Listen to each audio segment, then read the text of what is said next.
Iraola says the appointment of Marco Rosa to replace him in the summer will leave the club, in his words, in very good hands. The former Borussia Dortmund boss will take over at the end of the season when Iraola's contract expires. Rosa has been without a club since he was sacked by RB Leipzig in March 2025 and has not previously managed in England. However, he led Salzburg to 2 Austrian Bundesliga titles and won the German Cup and German Super Cup with Leipzig. He was also one of the candidates considered by Tottenham after the sacking of Thomas Frank in February, and Iraola is confident the club have picked the right candidate to succeed him. Moving on, Nottingham Forest winger Callum Hudson-Odoi has been ruled out for the remainder of the season after having surgery on a leg injury. The 25-year-old came off during Forest Europa League quarter-final second leg victory against Porto last Thursday and missed Sunday's 4-1 Premier League win against Burnley. Forest have confirmed the former Chelsea player has had surgery and will not return to full fitness until pre-season. A final piece of football news, and more positive this time, and Daniel Farke has not entirely ruled out a surprise return for Germany midfielder Anton Stark in time for Leeds' FA Cup semi-final against Chelsea on Sunday. Stark missed last week's Premier League wins against Manchester United and Wolves after sustaining ankle ligament damage in the recent FA Cup quarter-final at West Ham. It was unclear when Stark would be back available, but Farke says he is days rather than weeks away from returning. Rugby Union in Gloucester have appointed former England dual-code international Joe Tompkins as their defence coach and Leicester coach Brett Deacon as their forwards coach for the 2026-27 season. The news follows the departure of assistant coach Trevor Woodman, who is leaving to join Connacht as the Irish Province's scrum coach. Don Waldock, who is currently defence coach at the Prem Club, will become head of player development as of next season, a new role described in a statement as leading the progression of young players into the first-team environment. The changes come following a major restructure to Gloucester's leadership team this spring, which has seen George Skivington return to a head coaching role, Chris Boyd appointed as technical director, and Rob Burgess as general manager. Finally, to golf, and PGA Tour CEO Brian Rowlap says the American circuit is thinking about establishing new pathways to reinstate live golf players amid speculation over the breakaway league's future. Despite only taking over from former PGA Tour CEO Jay Monahan 10 months ago, Rowlap has already made some seismic moves in his new role, including welcoming back Brooks Koepka to the PGA Tour for the new returning member programme 4 years after the 5-time major champion elected to join Live Golf. In light of further speculation about Liv's future, Rowlap was questioned during Monday's episode of the Pat McAfee Show on whether the PGA Tour had any defined pathways for players to be reinstated or whether decisions will be made on a player-to-player basis. And he admitted it was something the organisation were considering, and he stayed open-minded on the situation. That's all for now, we'll have more later. These are your latest sports headlines. I'm Jack Ogleby. We start with football, and Bournemouth manager Andoni Iraola says the appointment of Marco Rosa to replace him in the summer will leave the club, in his words, in very good hands. The former Borussia Dortmund boss will take over at the end of the season when Iraola's contract expires. Rosa has been without a club since he was sacked by RB Leipzig in March 2025 and has not previously managed in England. However, he led Salzburg to 2 Austrian Bundesliga titles and won the German Cup and German Super Cup with Leipzig. He was also one of the candidates considered by Tottenham after the sacking of Thomas Frank in February, and Iraola is confident the club have picked the right candidate to succeed him. Moving on, Nottingham Forest winger Callum Hudson run just to consolidate that position in the playoff places. The match is underway and it's launched long from the kick-off by Hull to the edge of the box. Vestergaard heads away to the left-hand side. Thomas further downfield, helped downfield by Macassar, picked up though by Hull as they try and force an early turnover and have. McBurney out to the right-hand side, ball slipped down the channel. Gelhardt tries to pull it back. Slightly missed his cross there. I don't think he got much contact. Cleared away. And here come Hull City again with Miller down the left-hand side cutting in. Actually he slowed it down, running into a bit of traffic, and Hull have it back on the halfway line. Myself, Rob Eddy and Charlie O'Brien taking you through this match. I'd say that was quite an aggressive start from Hull, and Leicester just about coped with it. Yeah, Hull looking good so far. We know that they've got a fantastic away record this season, so despite their poor form in recent weeks, you would say they're still in with a massive chance of getting a crucial 3 points in this one. But yeah, it was just early pressure. Leicester not dealing with it particularly well, held their shape to a reasonable degree, but there's going to be much more of that in the coming minutes, you feel.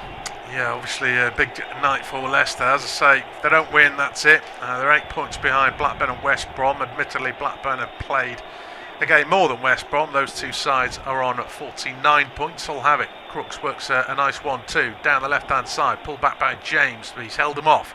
Support comes from Giles on the left flank. His cross is blocked up into the air. Pereira heads away. Only finds Miller. Hull are going back in possession. Clipped down the line. But not particularly well. That actually slides into touch, and it's out of play for a Leicester throw. They haven't had a kick of the ball yet. 2 minutes just about to tick over. Independent unofficial off-tube studio commentary. If you didn't get the team news, Leicester have made 3 changes from the side that lost at Portsmouth at the weekend. Skip James and Mikasa start. With Chowdhury, Winks and Mavididi making way. Hull on the attack, but this time it's a foul. They've won the ball back illegally, says the referee. Thomas just caught in possession, but as I say, foul. Thomas Kirk, the man in the middle, making the decisions. For those of you know your officials, as it's a good ball out to the left-hand side. Thomas on the volley finds they called over Reed. Leicester, first real possession that they've had in the game, and just forced back towards the halfway line. Ball eventually aimed in the direction of Daka, but John Egan clears. Kept alive though on the left flank by Leicester, and then a little shove in the back from Balumi has coughed up a free kick. Thomas went down under that pressure. Leicester though not wanting to launch the ball aimlessly into the box. Have actually already taken the free kick. They took it short, pinged out to the right hand side by Skip. Fatah has done well to keep it in. James lifts it into the box, and ball over the keeper. Where's it going to land? On the roof of the net. Unbelievable defending. Ajayi wanted Pandur to come, and just sticking a leg out between those two players. Daka got a touch. It went over the pair of them, but landed on the roof of the net, and Leicester almost scored. Yeah, that was far too relaxed defending from Hull. It's worked out okay for them, but they just didn't really seem to be under the impression that there was any real threat in that attack. But as a result, they just allowed Jordan James and Patson Daka to almost bumble through with very simple, just lobbed balls in the air. And first chance for Leicester City, probably not one that Daka was expecting to fall to him, and it was a little bit of improvisation that didn't quite work out. But yeah, strange one from Hull there. Yeah, it's hardly great passing, but they just kept it alive, and they had the runners. And Daka got there between. I mean, he's behind Ajayi as he's playing the ball, and of course Pandur caught in no man's land. Hull straight back on the front foot though, looking at to Giles, who's been getting forward very early on down the left hand side. Miller's cross not the best, volleyed clear by Lascelles into touch. Hull throw halfway inside the Leicester half, and they have already taken it too. Crooks collects off Giles, forward towards McBurney, but he's under a little bit of pressure, is forced back towards the halfway line. Egan has it for Ajayi.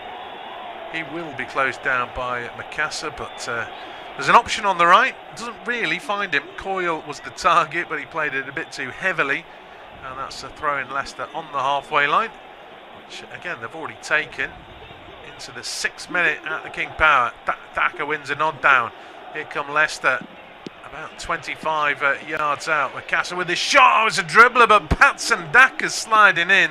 It wasn't the intention of Mikasa to find him. Nobody's picking up Daka. If he gets a touch, again, it could be a Leicester goal. Yeah, he's been lively so far, Daka. He's nothing if not a willing runner, and he actually did really well initially to get the flick on. We're just seeing in the replay he was just offside, so if he had managed to stick his left boot and make contact with that one, then it would have been most likely chalked off. But yeah, he looks the most likely so far for Leicester. Yeah, Hull have probably had the lion's share of possession, but it's Leicester that have had the 2 attempts at goal.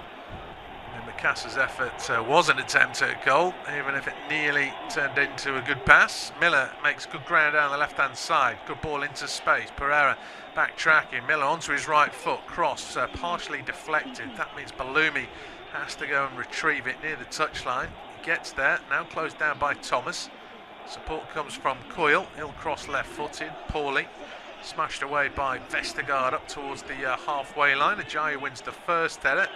Missing the ball from Mikasa. He wasn't meaning to, but Thomas is alert. Beats Balumi to the ball. That's a good turn from Mikasa, winning it back. Skip a little back heel to get away from Gelhardt. And Leicester have controlled possession now, with Lascelles out to Pereira. There was a bit of early pressure from Hull, but at least, I don't know, the early stages, Leicester don't exactly look nervous. No, they're knocking the ball around fairly confidently. I do notice that the midfield seems a little bit non-existent. It seems to be possession in that defensive third and then just a launched attempt up to one of the forwards. So you'd want a bit more midfield control in a home game.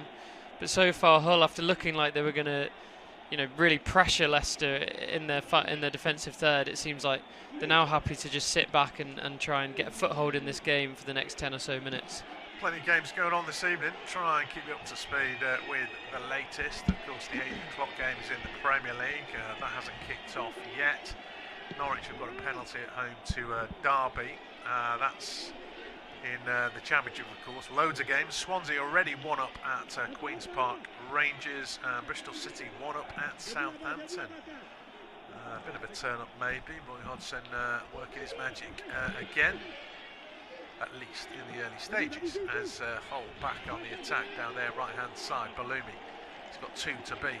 He's half stopped by Thomas, now helped out by Decordover-Reid, who gets a block in. It stayed in, but then he's coughed it up straight back to Balumi. Coyle with a cross in towards McBurney, headed away to the edge of the box. Pereira stretches out a leg and smashes it downfield.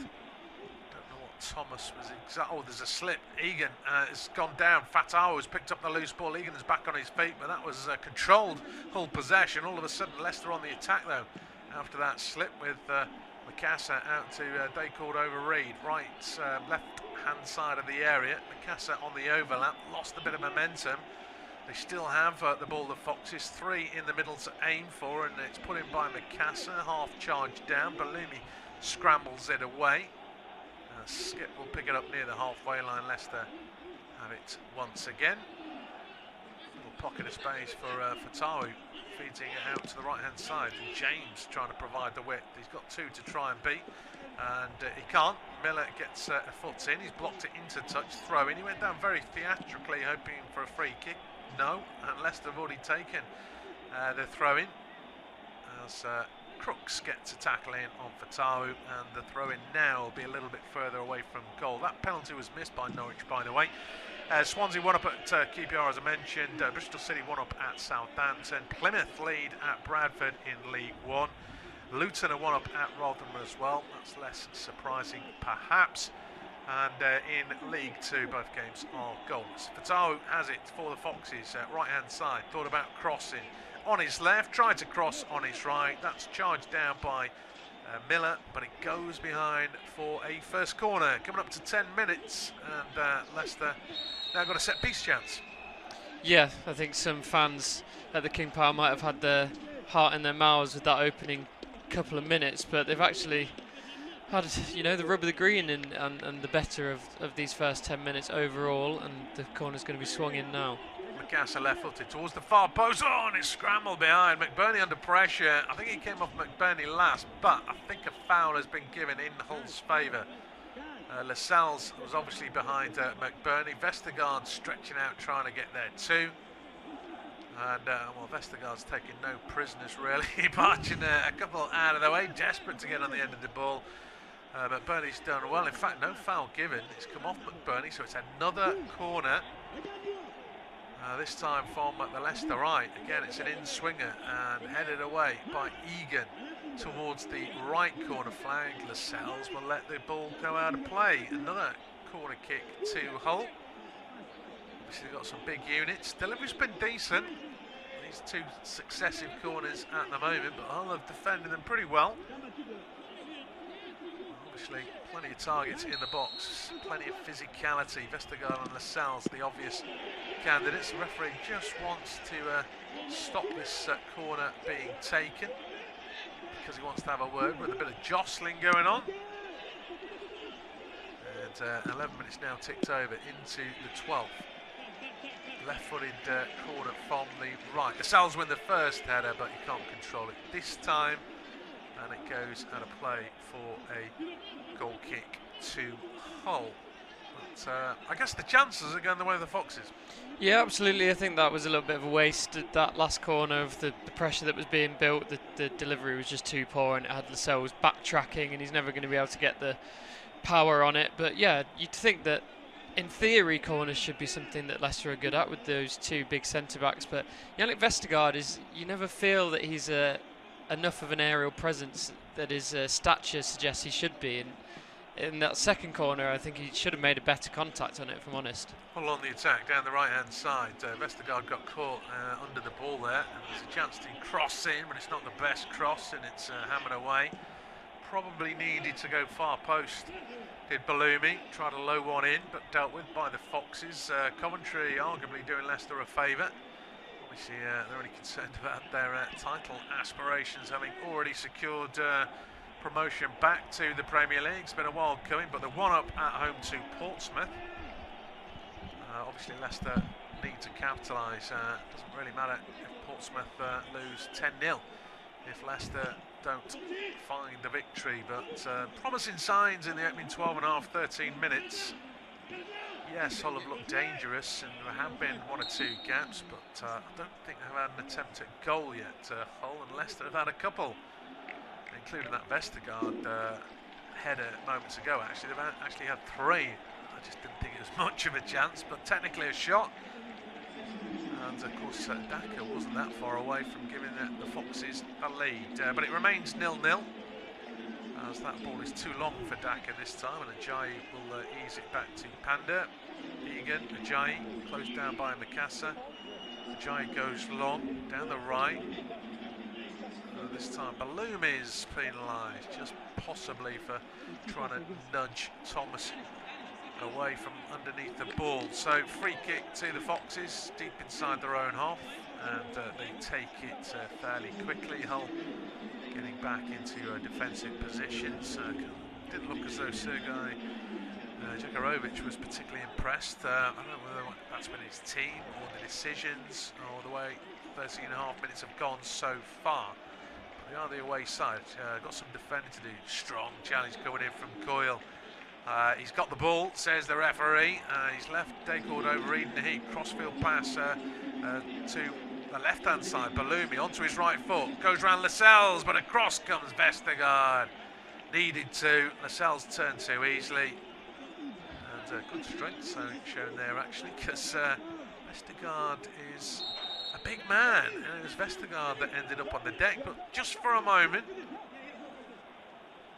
at a replay of the previous challenge. Now Coyle did slide in and win the ball. Unfortunately, in those situations, the problem is the momentum. It's not a high boot or anything like that, but once the ball's gone, of course he's still sliding and he's caught the ankle of Decord over Reed. There's no VAR though, and there was no real complaints from Leicester, in fairness. Doesn't mean Decord over Reed's not feeling it, of course, but I'm sure VAR would have had a look if it was in the Premier League. Well, yeah, well, it was one of them where the slow motion, I think, just made it look way worse than it was. We saw his ankle really bend there, but just judging on the fact that he's up and about it and not complaining too much, or maybe that's just one of the side effects of VAR, that those injuries seem to hurt that little bit longer. But yeah, I think it was fair enough that no player from either side wanted to argue that too badly, and good to see the game just continuing on at a good tempo so far. The 8 o'clock game in the Premier League, Brighton-Chelsea's kicked off, so all the matches in the Premier League and EFL are underway.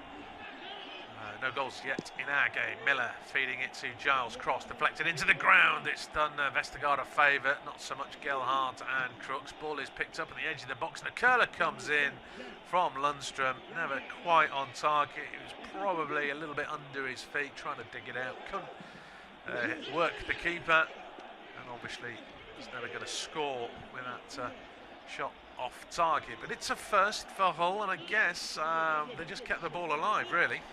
Yeah, it would have been a worldie, that one, but they have got a footing again in this game in the last 5 minutes. And also, even though Leicester have managed to get those shots away and Hull haven't until then, you can just see the bodies flooding forward when Hull do get on the ball in that final third, and they've got those overlapping wingers and the fullbacks up there as well, and they look much more like a cohesive attacking unit than Leicester do, even though they've managed to get a couple of pot shots away.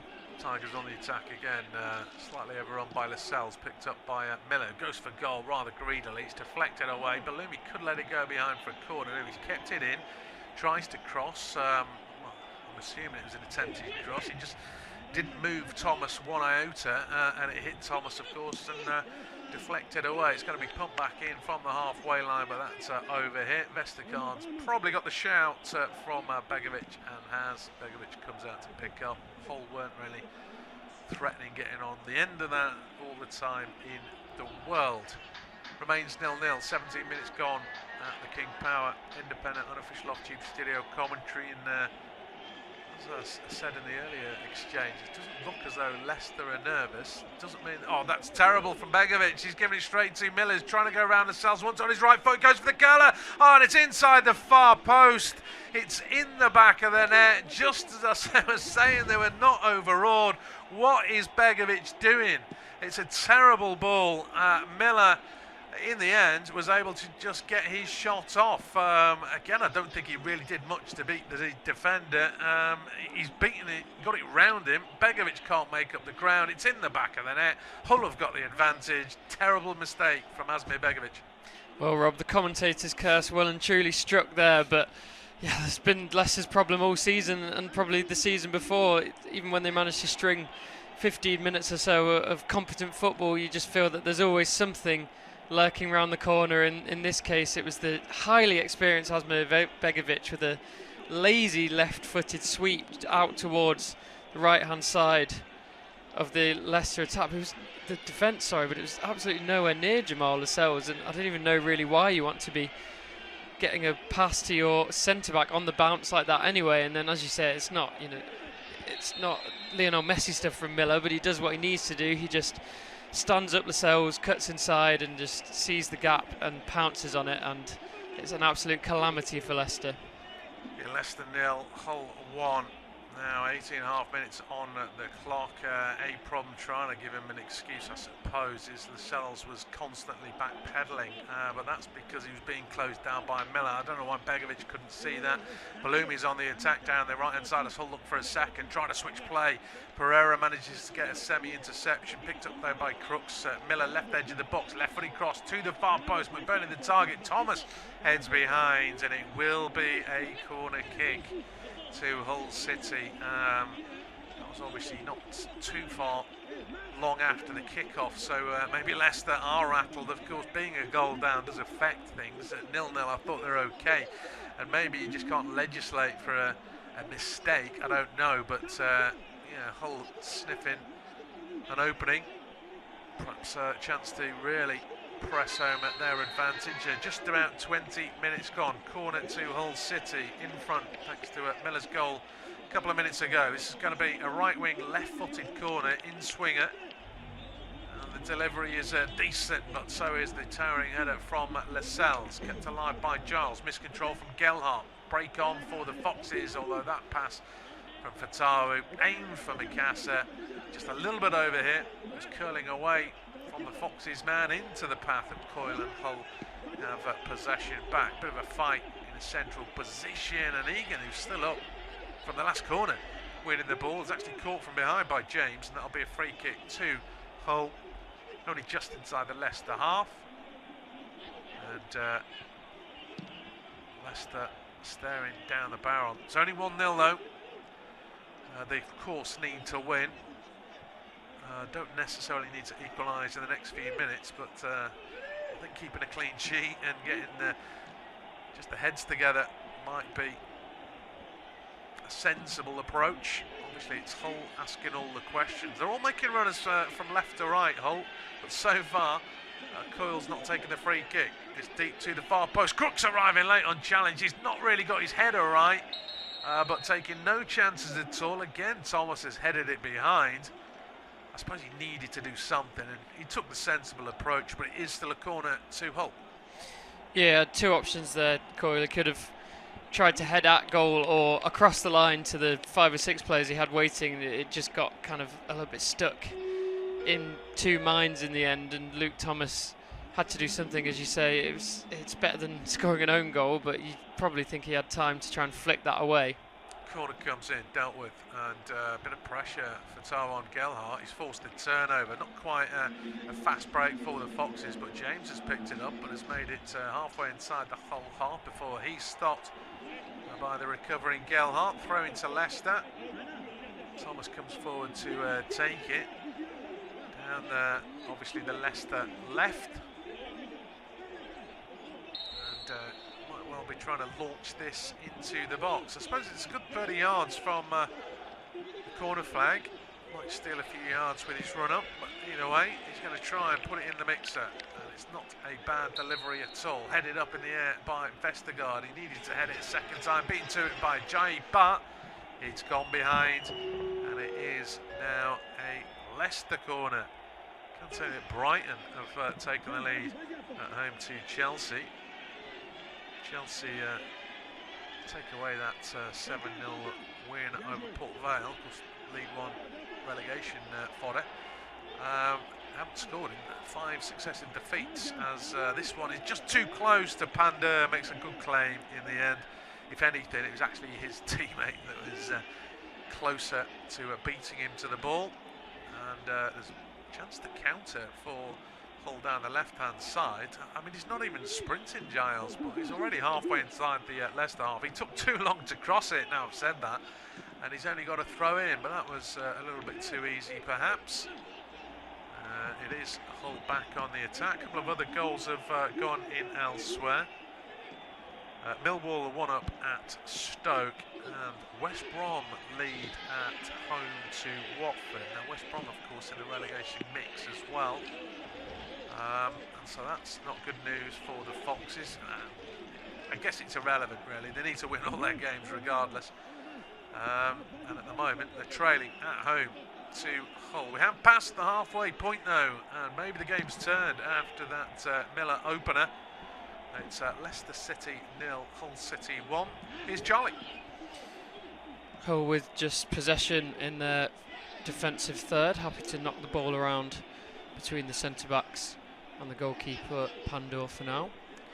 But a very productive first 23 minutes for them, and what looked like might be a bit of a stiffer challenge than at first thought, with some good Leicester pressure, but that was quickly undone by Miller with a gift of a goal, and he had an opportunity there to break down the left-hand side, but it was judged offside, and it will be free kick to Leicester City. We did see on our TV pictures a while ago some quite surprising stats flash up about how poor Hull have been defensively this season, ranking in the bottom 2 and 3 for goals conceded, shots conceded, and they've actually conceded just 4 fewer goals than Leicester. Where they have succeeded is they've scored 11 more the other way. They've got 65, conceded 61, which is not great for a team in the playoffs, but it's better than Leicester. But Jordan James marauds forwards here, and he tries a slightly optimistic shot, shall we say, from the edge of the box with his left foot, cut onto it and spooned one over the top, really. But they need to get him involved in the game, Rob. He's been the one man this season who's looked like he's got a bit of creative flair about him, and they've been unfortunate to miss him for so long with injury. Yeah, I mean, obviously they've got to get any attacking player in it, obviously a little bit more. I mean, you mentioned in the early stages maybe Leicester had the better in the midfield, but I think there's a bit of a gap. I think both teams are struggling on the transition. Hull are getting forward fairly easily. Okay, Leicester have dealt with a few things comfortably enough, but it's almost like it's from the whole half close to the Leicester box without too much effort. And a little bit the other way. Maybe Hull have had a bit more of the ball over the last 5-10 minutes, not quite as noticeable, as Coyle awkwardly plays it back to Panda. Was that with his thigh? It's not a back pass anyway. Panda's picked it up. But yeah, I mean, I don't know whether they're not committing too many bodies forward. Daka's a willing runner, but you wouldn't say he's necessarily supporting. His chances have come as the sort of force lost causes kind of thing. And see Mikasa get forward, but again, it's surrounded by teams in blue. Hull are on the attack with the ball over the top, but again, good defending from Thomas. He did allow Balumi to get there first, but then he got his challenge in. But unfortunately for Leicester, it's another corner. That was a brilliant crossfield pass all the way from Egan beautifully weighted and just sat up for Balumi to try and get a shot away, but because of the nature of the attack and how it was literally defensive attack in 5 seconds, he was the only man there, so he sort of did well, if anything, to manage to win a corner, which he took short. And now Hull into the box, and a shot goes into the side netting. That was another scare for Leicester from Gelhardt, and it's out for another corner, so some sort of deflection from that left centre-back Leicester. I think it was Vestergaard must have got something on it, but there was something out of nothing there really with the short corner. All of a sudden Gelhardt was able to just breeze past 2 Leicester players and get his shot away. He's bought another corner for his side, as we see that Leicester have conceded the most goals from corners all season. That time Vestergaard jumps just about high enough to get the very top of his head on it and loop it over for a 3rd corner in succession. This one's out on the right hand side instead, so Miller's going to come over to take it so that they can keep this in-swinging streak going. And it's into the box now, and once again it's right on the head of Begovic, the goalkeeper. These have been 3 well directed corners, but Begovic that time has managed to win the free kick because there was some undue pressure on him from 1 or 2 Hull players, and that will be a welcome relief from what was a few minutes of pressure there for Hull.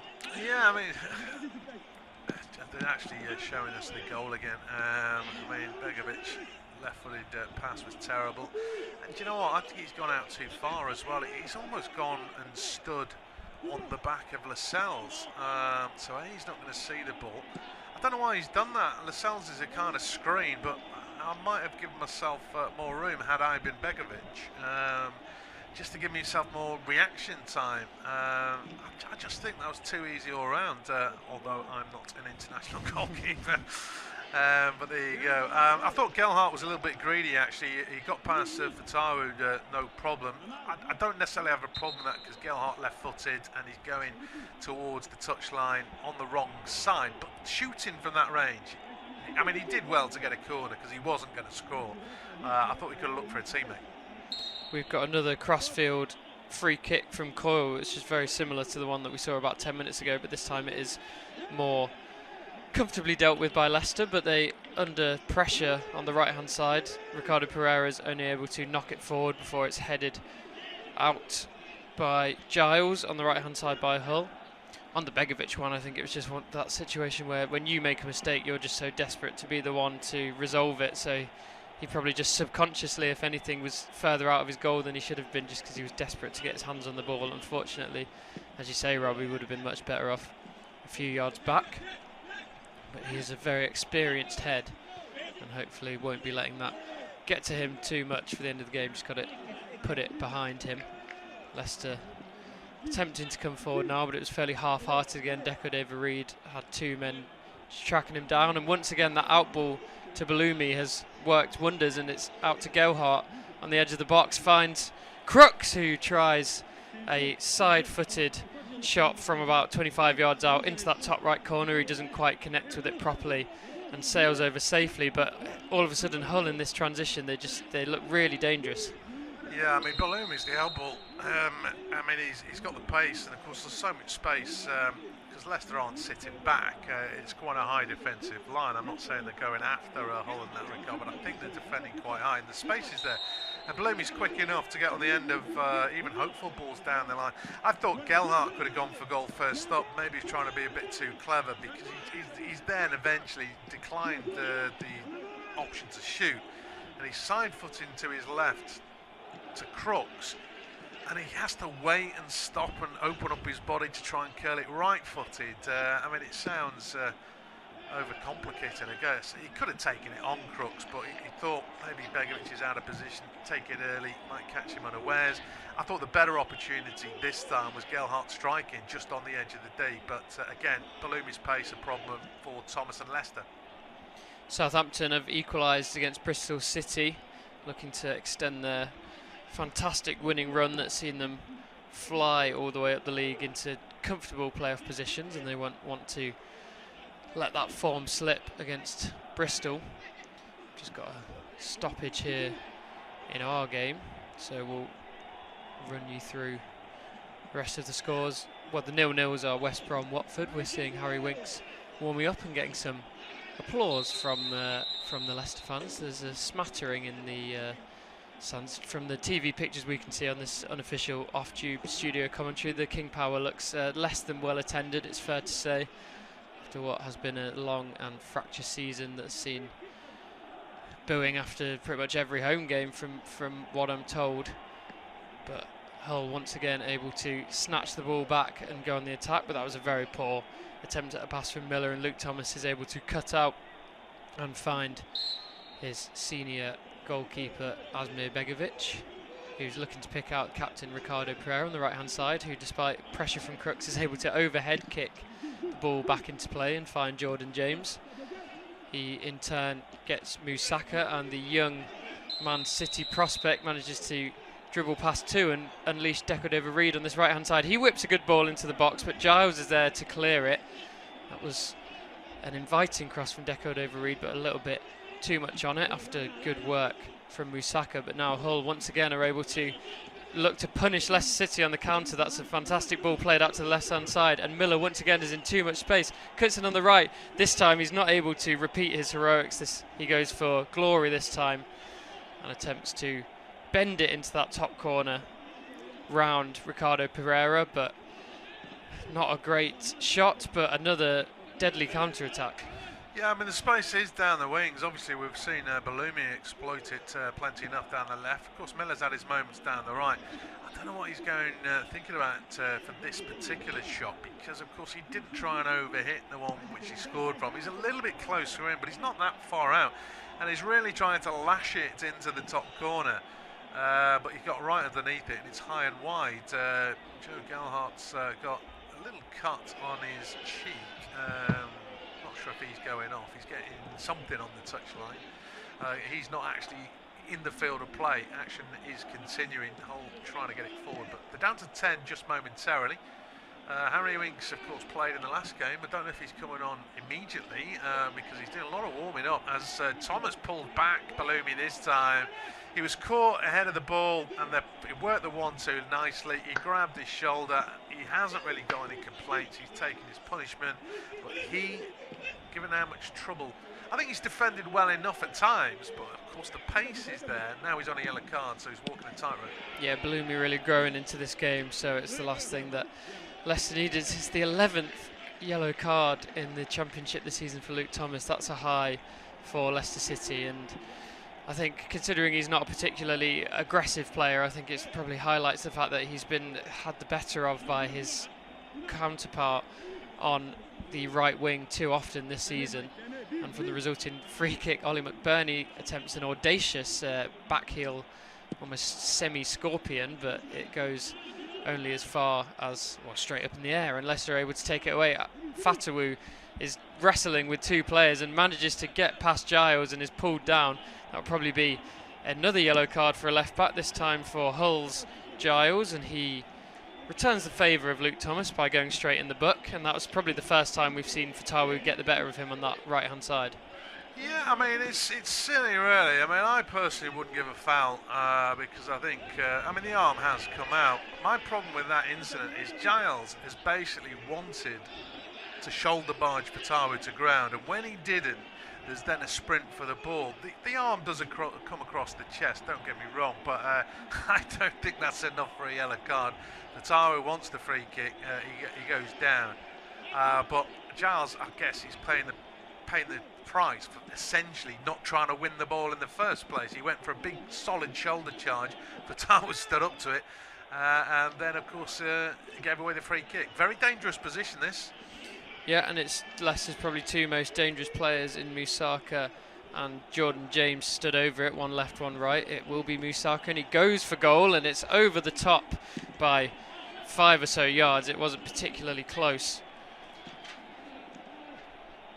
but that's probably the best opportunity that Leicester have had for a short while, and it is unfortunately just going to be a goal kick. Norwich have scored against Derby, they're 1-0 up, and Oxford United, Wrexham, Stokes Millwall, West Brom, Watford all still 0-0. But the goal's starting to fly in this very busy Tuesday night in the Championship. business end of the season now.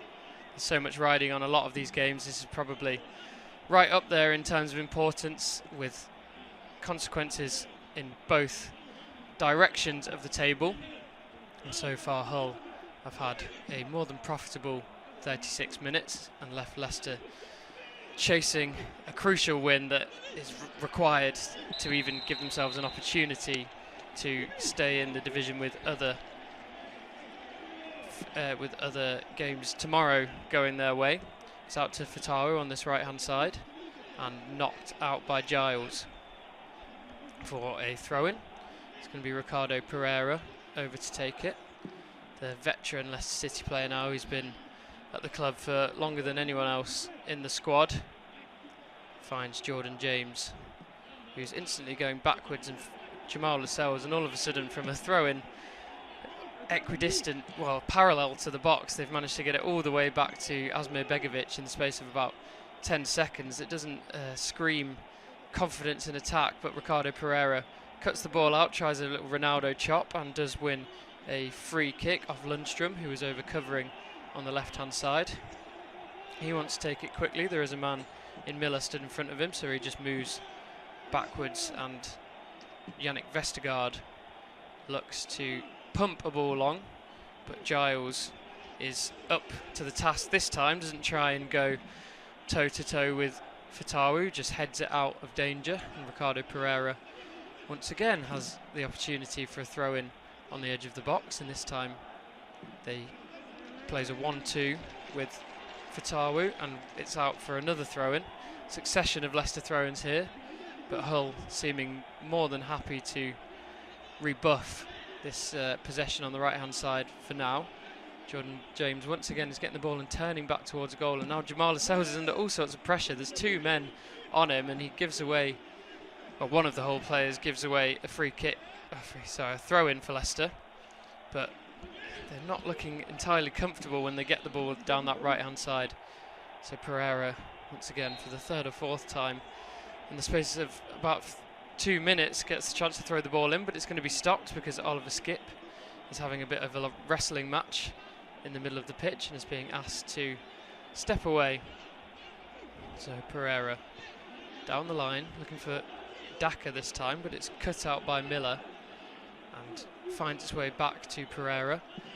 Makasa manages a nice little turn and is looking to get the ball onto this left-hand channel. He does so via Vestergaard onto Cordova-Reid. Finds Luke Thomas, who gets the ball across the box, and Patson Daka sticks out a right foot. It was flashed across the 6-yard box. He got contact on it, just not quite enough to steer it towards goal. It just deflected off his toe out for a Hull goal kick, but that was Leicester's best opportunity of the game so far, unquestionably.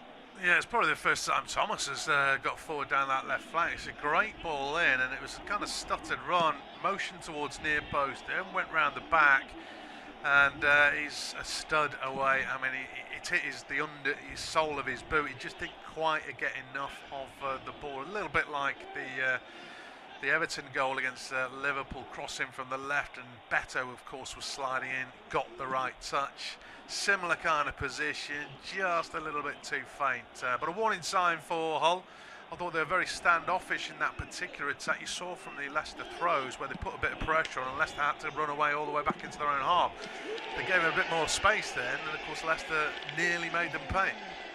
Newcastle tries to hook a ball towards Cordova-Reid, who had a 2-on-2 on the edge of the Hull box, but the two centre-backs were more than capable of standing up to him on that occasion, and the ball is sprayed out to the danger man Balumi on this right hand side. He cuts inside, looks like he's going for a shot from about 40 yards out, and it was Vestergaard's stooping head that was able to deflect it away from goal.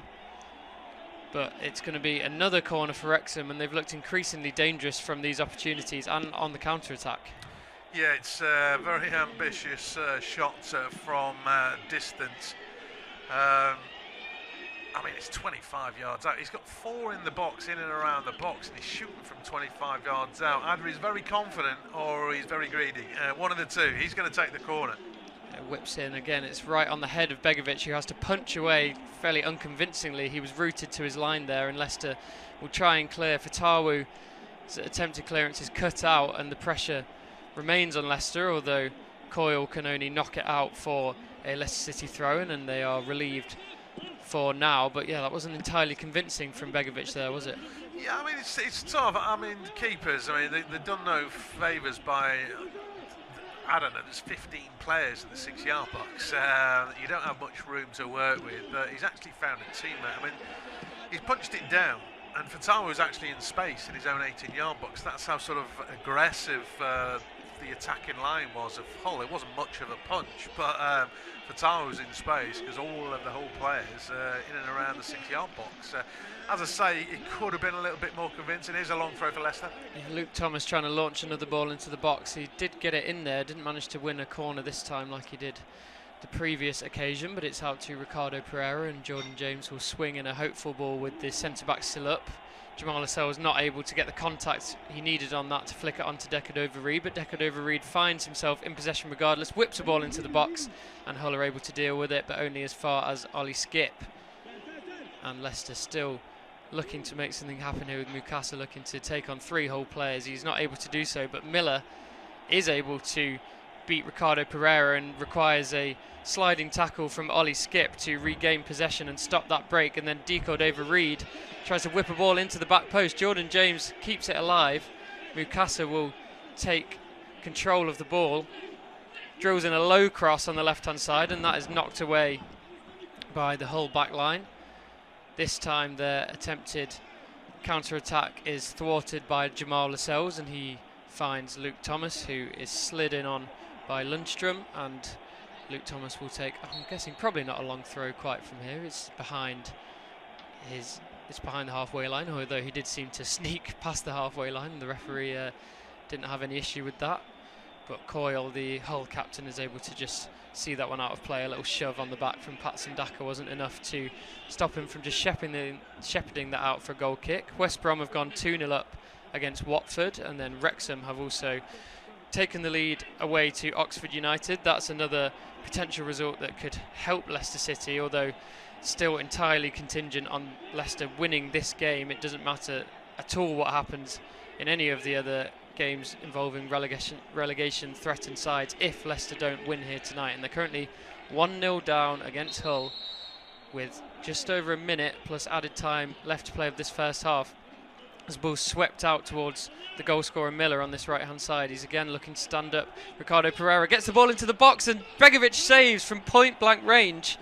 That was a fantastic opportunity, I think, for Gelhardt running in, and Begovic was able to stick a boot out instinctively. That was Hull's best opportunity since the goal, and probably not quite made up for his error in the first goal, Begovic, but that was a massive save. Yeah, I don't know. I think it has made up for it. I think it was a back heel attempt from Crooks. Perhaps, obviously, a back heel never quite has the same sort of pace in it, but yeah, he got it a little bit anklish rather than the heel. Maybe it wasn't as crisp as it could have been. But having said that, it's the edge of the 6-yard box, and it's a great save from Begovic. Nobody put Miller under pressure. Maybe they were expecting to cut inside and shoot, but he picked his man, and it was a great ball in. Good save from Begovic, and Ajayi at the back has to be alert to stop Decordova-Reid getting through. But now Coyle is on the counter for Hull. Yeah, driving forward with Crooks in front of him and Bellumi, who he finds. Bellumi again just ambling into the centre of the pitch before finding Crooks again and getting those little triangles working. We've got 1 minute of added time at the start of this half. No major stoppages apart from the celebration of the goals, so we'll only have another 40 seconds or so of this half, and Leicester probably will be happy after that last opportunity to just be going in at 1-0 down. That could have really spelt the end for them as a championship side. Begovic able to sort out his feet quickly enough to save it. It was directed towards him, but it's one of them that could have gone through his legs had he not been able to adjust quickly, which is exactly what he did. Hull just working it all the way back to Pandor now, and he's going to look to find Bellumi once more. That's where most of the outballs have been going. In that occasion, Luke Thomas is able to head it out of play, but Bellumi will take the throw-in. No, he won't, because that is the end of the first half, and Hull have snatched the lead. They are 1-0 up against relegation threatened Leicester City.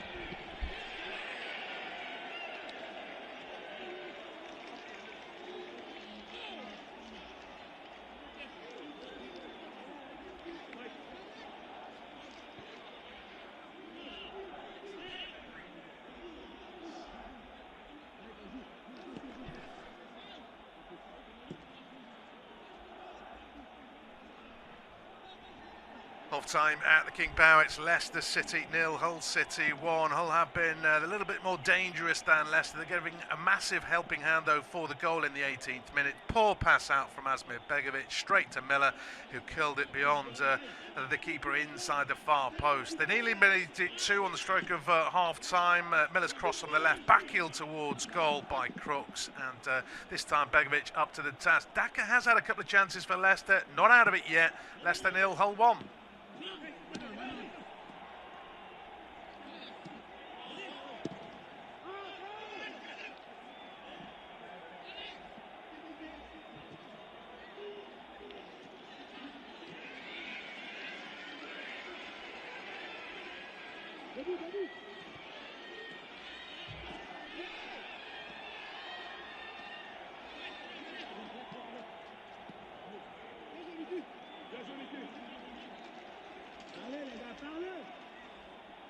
Half time at the King Power. It's Leicester City 0, Hull City 1. Hull have been a little bit more dangerous than Leicester. They're giving a massive helping hand though for the goal in the 18th minute. Poor pass out from Asmir Begovic straight to Miller, who killed it beyond the keeper inside the far post. They nearly made it 2 on the stroke of half time. Miller's cross on the left, backheel towards goal by Crooks, and this time Begovic up to the task. Daka has had a couple of chances for Leicester, not out of it yet. Leicester 0, Hull 1.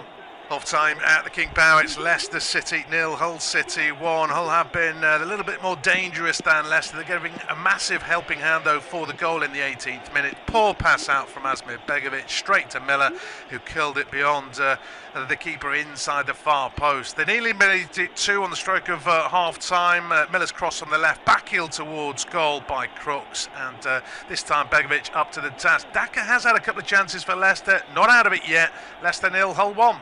Half time at the King Power. It's Leicester City 0, Hull City 1. Hull have been a little bit more dangerous than Leicester. They're giving a massive helping hand though for the goal in the 18th minute. Poor pass out from Asmir Begovic straight to Miller, who killed it beyond the keeper inside the far post. They nearly made it 2 on the stroke of half time. Miller's cross on the left, backheel towards goal by Crooks, and this time Begovic up to the task. Daka has had a couple of chances for Leicester, not out of it yet.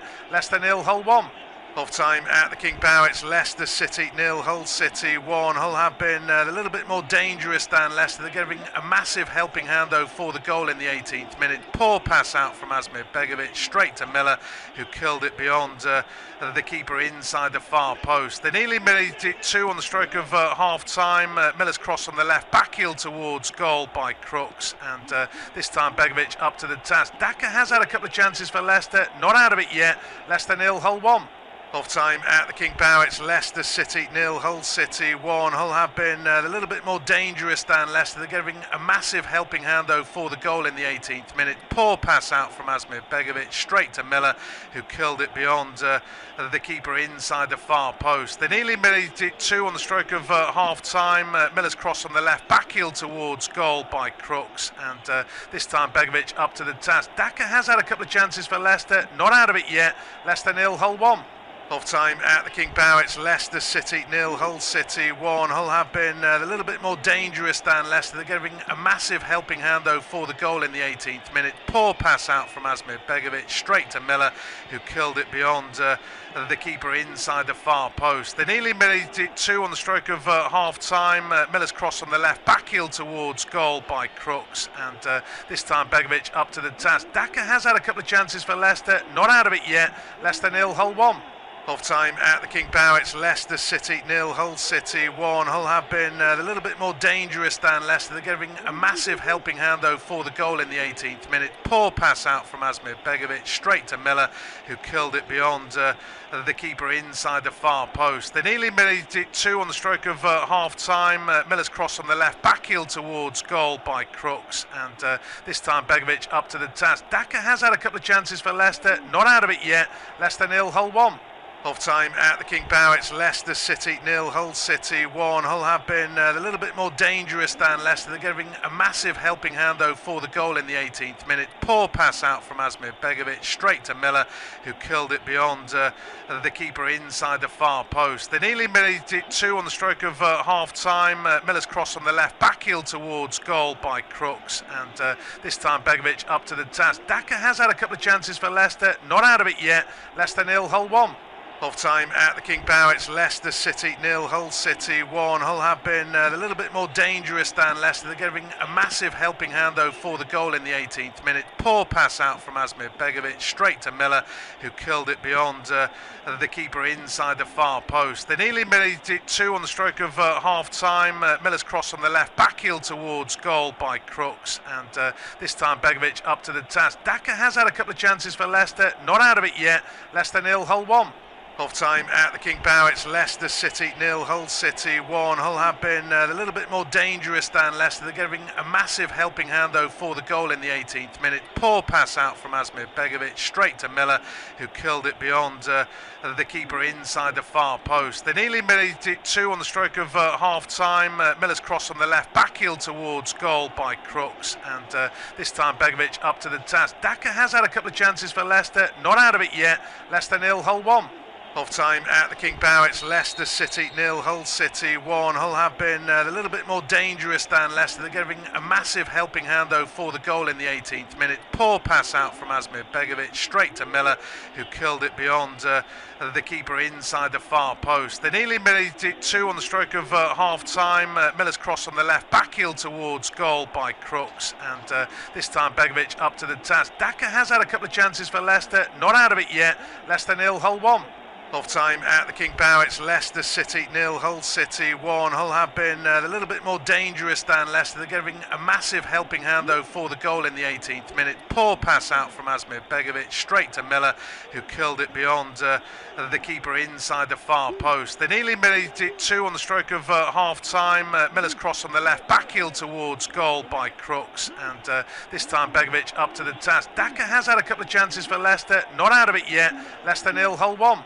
Half time at the King Power. It's Leicester City 0, Hull City 1. Hull have been a little bit more dangerous than Leicester. They're giving a massive helping hand though for the goal in the 18th minute. Poor pass out from Asmir Begovic straight to Miller, who killed it beyond the keeper inside the far post. They nearly made it 2 on the stroke of half time. Miller's cross on the left, backheel towards goal by Crooks, and this time Begovic up to the task. Daka has had a couple of chances for Leicester, not out of it yet. Leicester 0, Hull 1. Half time at the King Power. It's Leicester City 0, Hull City 1. Hull have been a little bit more dangerous than Leicester. They're giving a massive helping hand though for the goal in the 18th minute. Poor pass out from Asmir Begovic straight to Miller, who killed it beyond the keeper inside the far post. They nearly made it 2 on the stroke of half time. Miller's cross on the left, backheel towards goal by Crooks, and this time Begovic up to the task. Daka has had a couple of chances for Leicester, not out of it yet. Leicester 0, Hull 1. Half time at the King Power. It's Leicester City 0, Hull City 1. Hull have been a little bit more dangerous than Leicester. They're giving a massive helping hand though for the goal in the 18th minute. Poor pass out from Asmir Begovic straight to Miller, who killed it beyond the keeper inside the far post. They nearly made it 2 on the stroke of half time. Miller's cross on the left, backheel towards goal by Crooks, and this time Begovic up to the task. Daka has had a couple of chances for Leicester, not out of it yet. Leicester 0, Hull 1. Half time at the King Power. It's Leicester City 0, Hull City 1. Hull have been a little bit more dangerous than Leicester. They're giving a massive helping hand though for the goal in the 18th minute. Poor pass out from Asmir Begovic straight to Miller, who killed it beyond the keeper inside the far post. They nearly made it 2 on the stroke of half time. Miller's cross on the left, backheel towards goal by Crooks, and this time Begovic up to the task. Daka has had a couple of chances for Leicester, not out of it yet. Leicester 0, Hull 1. Half time at the King Power. It's Leicester City 0, Hull City 1. Hull have been a little bit more dangerous than Leicester. They're giving a massive helping hand though for the goal in the 18th minute. Poor pass out from Asmir Begovic straight to Miller, who killed it beyond the keeper inside the far post. They nearly made it 2 on the stroke of half time. Miller's cross on the left, backheel towards goal by Crooks, and this time Begovic up to the task. Daka has had a couple of chances for Leicester, not out of it yet. Leicester 0, Hull 1. Half time at the King Power. It's Leicester City 0, Hull City 1. Hull have been a little bit more dangerous than Leicester. They're giving a massive helping hand though for the goal in the 18th minute. Poor pass out from Asmir Begovic straight to Miller, who killed it beyond the keeper inside the far post. They nearly made it 2 on the stroke of half time. Miller's cross on the left, backheel towards goal by Crooks, and this time Begovic up to the task. Daka has had a couple of chances for Leicester, not out of it yet. Leicester 0, Hull 1. Half time at the King Power. It's Leicester City 0, Hull City 1. Hull have been a little bit more dangerous than Leicester. They're giving a massive helping hand though for the goal in the 18th minute. Poor pass out from Asmir Begovic straight to Miller, who killed it beyond the keeper inside the far post. They nearly made it 2 on the stroke of half time. Miller's cross on the left, backheel towards goal by Crooks, and this time Begovic up to the task. Daka has had a couple of chances for Leicester, not out of it yet. Leicester 0, Hull 1. Half time at the King Power. It's Leicester City 0, Hull City 1. Hull have been a little bit more dangerous than Leicester. They're giving a massive helping hand though for the goal in the 18th minute. Poor pass out from Asmir Begovic straight to Miller, who killed it beyond the keeper inside the far post. They nearly made it 2 on the stroke of half time. Miller's cross on the left, backheel towards goal by Crooks, and this time Begovic up to the task. Daka has had a couple of chances for Leicester, not out of it yet. Leicester 0, Hull 1. Half time at the King Power. It's Leicester City 0, Hull City 1. Hull have been a little bit more dangerous than Leicester. They're giving a massive helping hand though for the goal in the 18th minute. Poor pass out from Asmir Begovic straight to Miller, who killed it beyond the keeper inside the far post. They nearly made it 2 on the stroke of half time. Miller's cross on the left, backheel towards goal by Crooks, and this time Begovic up to the task. Daka has had a couple of chances for Leicester, not out of it yet. Leicester 0, Hull 1. Half time at the King Power. It's Leicester City 0, Hull City 1. Hull have been a little bit more dangerous than Leicester. They're giving a massive helping hand though for the goal in the 18th minute. Poor pass out from Asmir Begovic straight to Miller, who killed it beyond the keeper inside the far post. They nearly made it 2 on the stroke of half time. Miller's cross on the left, backheel towards goal by Crooks, and this time Begovic up to the task. Daka has had a couple of chances for Leicester, not out of it yet. Leicester 0, Hull 1. Half time at the King Power. It's Leicester City 0, Hull City 1. Hull have been a little bit more dangerous than Leicester. They're giving a massive helping hand though for the goal in the 18th minute. Poor pass out from Asmir Begovic straight to Miller, who killed it beyond the keeper inside the far post. They nearly made it 2 on the stroke of half time. Miller's cross on the left, backheel towards goal by Crooks, and this time Begovic up to the task. Daka has had a couple of chances for Leicester, not out of it yet. Leicester 0, Hull 1. Half time at the King Power. It's Leicester City 0, Hull City 1. Hull have been a little bit more dangerous than Leicester. They're giving a massive helping hand though for the goal in the 18th minute. Poor pass out from Asmir Begovic straight to Miller, who killed it beyond the keeper inside the far post. They nearly made it 2 on the stroke of half time. Miller's cross on the left, backheel towards goal by Crooks, and this time Begovic up to the task. Daka has had a couple of chances for Leicester, not out of it yet. Leicester 0, Hull 1.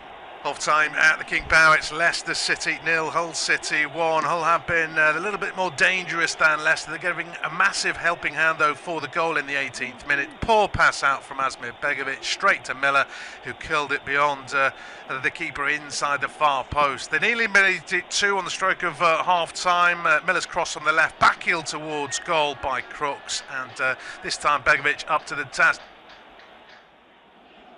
Well, a warm welcome back to our coverage of the action taking place at the King Power Stadium, and at the half-time stage, unfortunately for Leicester fans, the Foxes are going down. They need a mighty second half, turn this game around, get the 3 points. Has been a change made by Hull at the interval. It is good news in a sense for Leicester, because Lewis Kumas is coming on for Balumi, who of course, had a pretty good first half, marauding down the right-hand side for Hull. I don't know whether that's an injury or rested or rotated or whatever managers think of these days, but that's not the worst half-time sub for Leicester, is it? No, I thought Baluma was, if not their best player, then at least their most useful outfield pass, their outball. That was kind of how they were getting Leicester in so much trouble so quickly. So I'm really surprised to see him go. I mean, Kumas he's a bright young talent on loan from Liverpool, but whether he's going to be able to fill in the same role of providing that outball, or whether they think they've noticed some kind of technical reason why he would be more handy for Hull in this current situation, I'm not sure. But yeah, I think if you're a Leicester City fan in the King Power, you're probably not too bothered about that.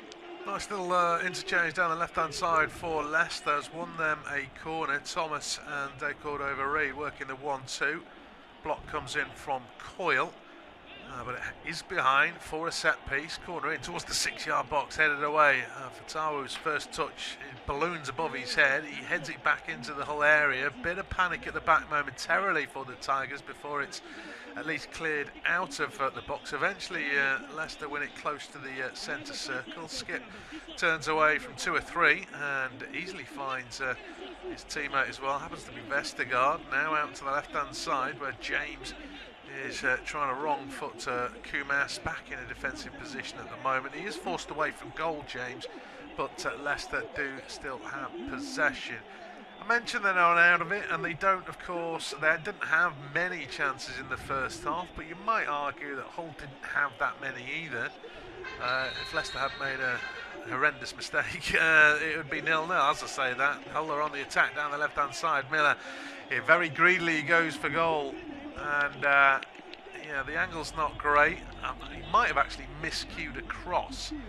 No, I think he is going for goal, having seen a replay, but it's high over the bar. The angle's not great. I think he needed to perhaps put a bit more power behind it. It's a bit of a worry for Leicester, but of course, pretty tame shot in the end, and it's still 0-1.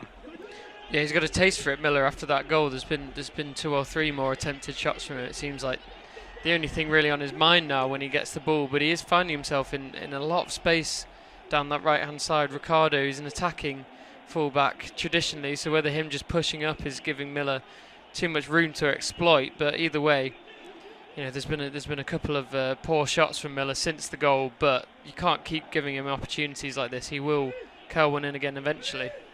You're saying that. Hull, of course, led Birmingham City 1-0 for a long time at the weekend, eventually pegged back by Iwata's 77th minute goal. Of course, Birmingham City been pretty terrible on the road. That's a really loose pass from Ajayi. He was looking for Coyle, nowhere near him, found touch, throw into Leicester on the halfway line, which they've already taken. Vestergaard not closed down at all.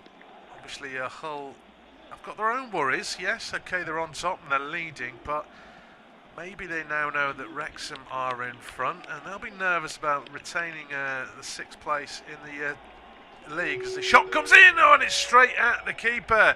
Leicester carved open Hull there, ball through the middle. Mikasu's had a pretty decent first half for Leicester. He's hit it hard. You could argue it's straight down the middle, but where was the defence? Ajayi eventually puts him under pressure, but that is hit hard. It's travelling, and Pander's come up with a save. Yeah, it was nice vision from Ricardo Pereira and a good little infield ball, but I'm not quite sure how Mikasa had that much space on the edge of the box. I think it was Lundstrom in particular who just seemed completely unaware that Mikasa had ghosted past him. But the shot, not fantastic, a little bit powerful, but a bit too close to the goalkeeper. But yeah, that's a little wake-up call for Hull early in the second half. Yeah, they perhaps need a second just to be a little bit surer of things. Otherwise, there might be nerves at the end. Another slip in the middle for Hull, and now Leicester on the counter. Pander comes out of his area. There was 2 defenders tracking the run of Daka, and they were both ahead of Daka. But Pander decides that he's taken no chances at all and clears downfield. But that's positive sign for Leicester the last couple of minutes. Another good pass. Cordova-Reid finding Skip, who works a 1-2, shooting opportunity. James blocked away, and it will go out of play for a corner to Leicester. All of a sudden, semblance of control from Hull has evaporated, and Leicester back on the front foot. Yeah, it must have been a good team talk from Gary Rowett. They're knocking it about just all out of nowhere, really. I'm not sure where this has come from just hopeful or more likely hopeless long balls down. Might have given a penalty. I'm not even sure the corner was taken. Hull are surrounding the referee. Fatawa's down in the box. I think he pointed to the spot. Now Fatawa has had a look over his shoulder, admittedly with a grimace, but now his face is back in the turf. Trying to work out if this is actually a replay. Yeah, it is a replay. I'm not convinced that's a foul, I'd have to say. Leicester will not care. It was taken short. Did he motion towards the ball? It's tough to say. I mean, this might be a better angle. He catches his left leg. Yeah, but who's caught who? I think Fatawi's he's not quite. He has just got to the ball first, Fatawi. He gets one touch with his left leg, and then the contact comes in. So I can see why it's been given. I know that you don't like penalties being given, Robin, and it is soft, but I can see why that has been given by the referee. This will be why the argument for VAR. It is a penalty because he's got to the ball first, but then he flicks out his left leg to make sure that there is contact. I think Kumas is pulling out of the challenge, and the rolling around doesn't sit well because it clearly didn't hurt.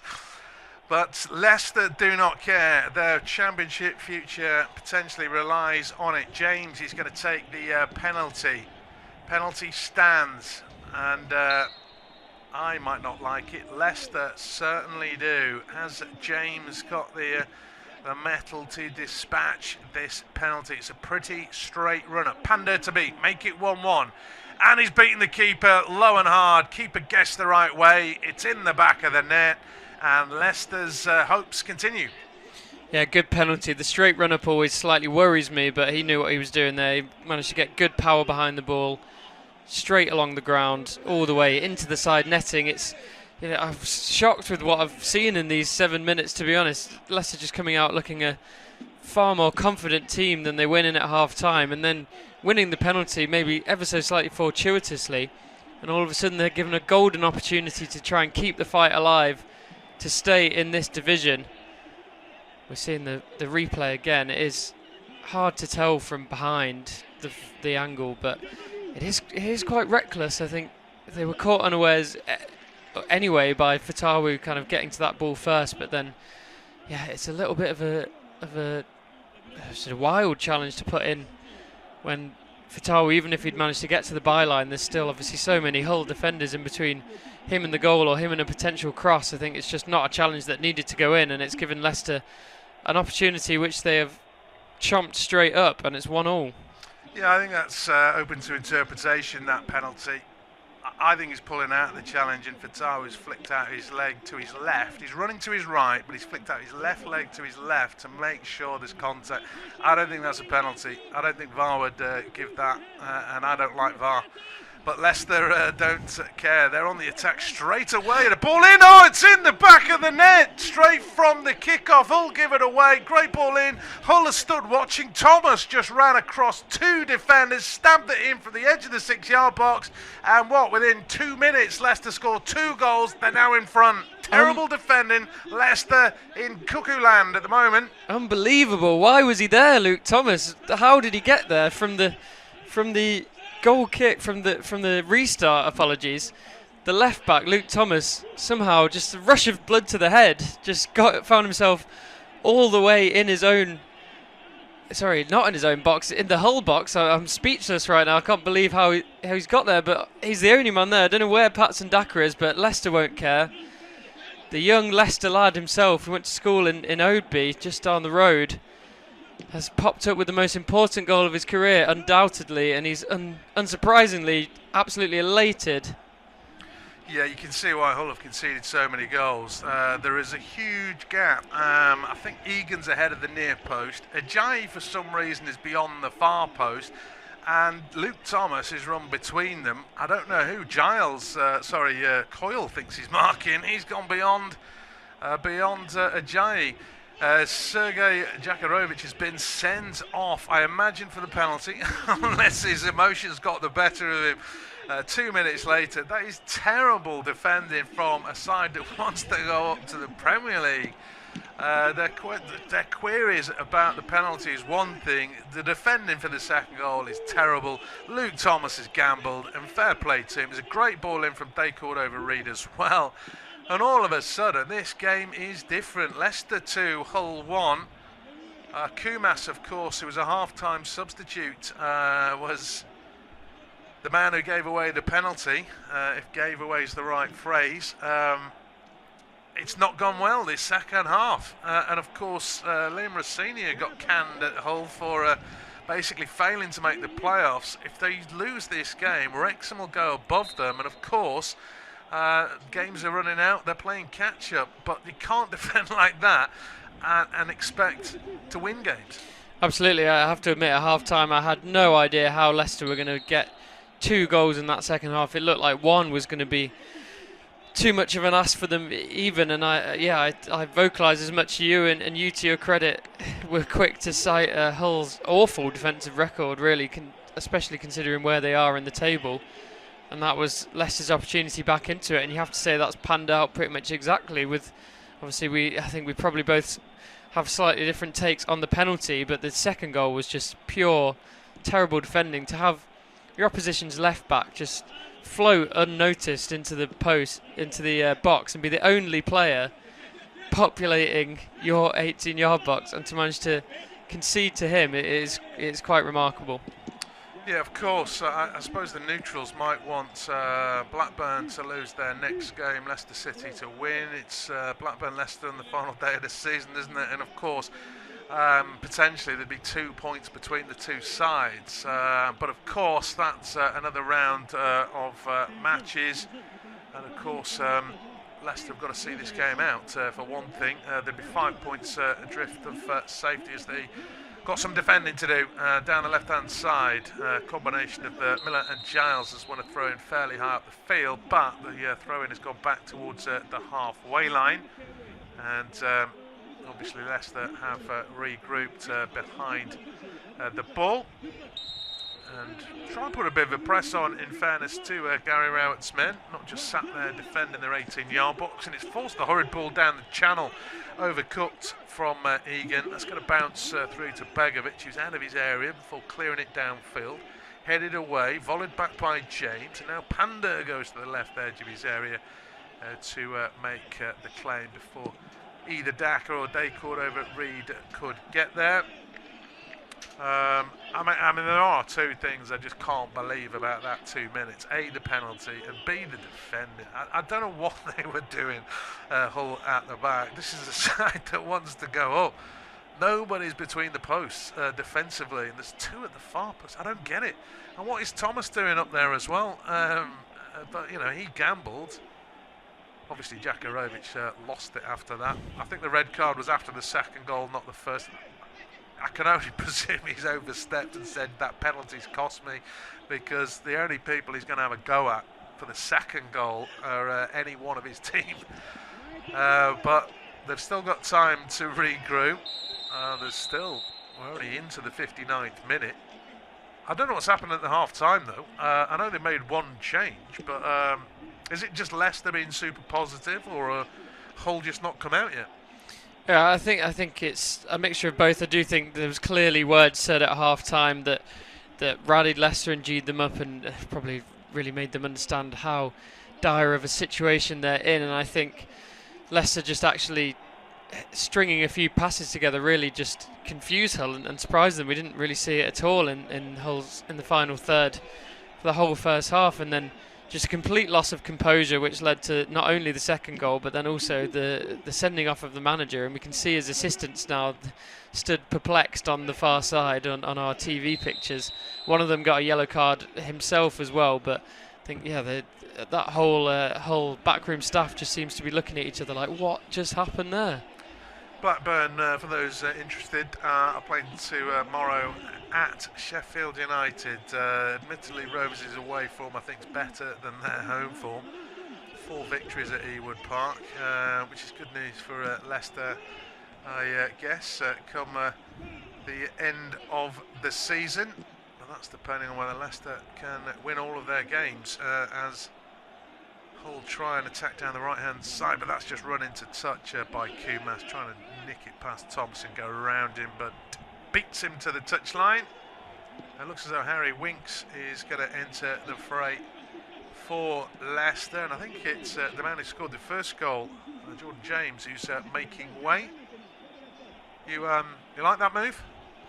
I think I really like Jordan James as a player, and I think this is unfortunately just entirely, we're seeing it dead on 60 minutes. This was clearly always going to happen. He's been struggling with injury for months now, and just been able to not quite shake off the issues he's been having in his rehab. So it's a shame really, because I think you would probably want to keep Jordan James on in this situation. See, Harry Winks is a very, very capable player, and I think it's really surprised me ever since he came to Leicester that there's been a few managers in a row now that don't seem to think he's good enough to start over Ollie Skip. But I guess you want a tough tackler in there. But now, considering the way these 15 minutes have gone, to have someone who can control the game a little bit better in Harry Winks might work out in Leicester's favour. Yeah, England international, of course, Harry Winks, 10 caps to his name. Obviously there will be people who don't agree with that, maybe, but he's 10 caps, not necessarily easy just to walk into an England side. Got to have something about you. Don't know what's gone wrong at the King Power though. Like Charlie said, it just seems to have fallen out of favour. Was it Ruud van Nistelrooy who started the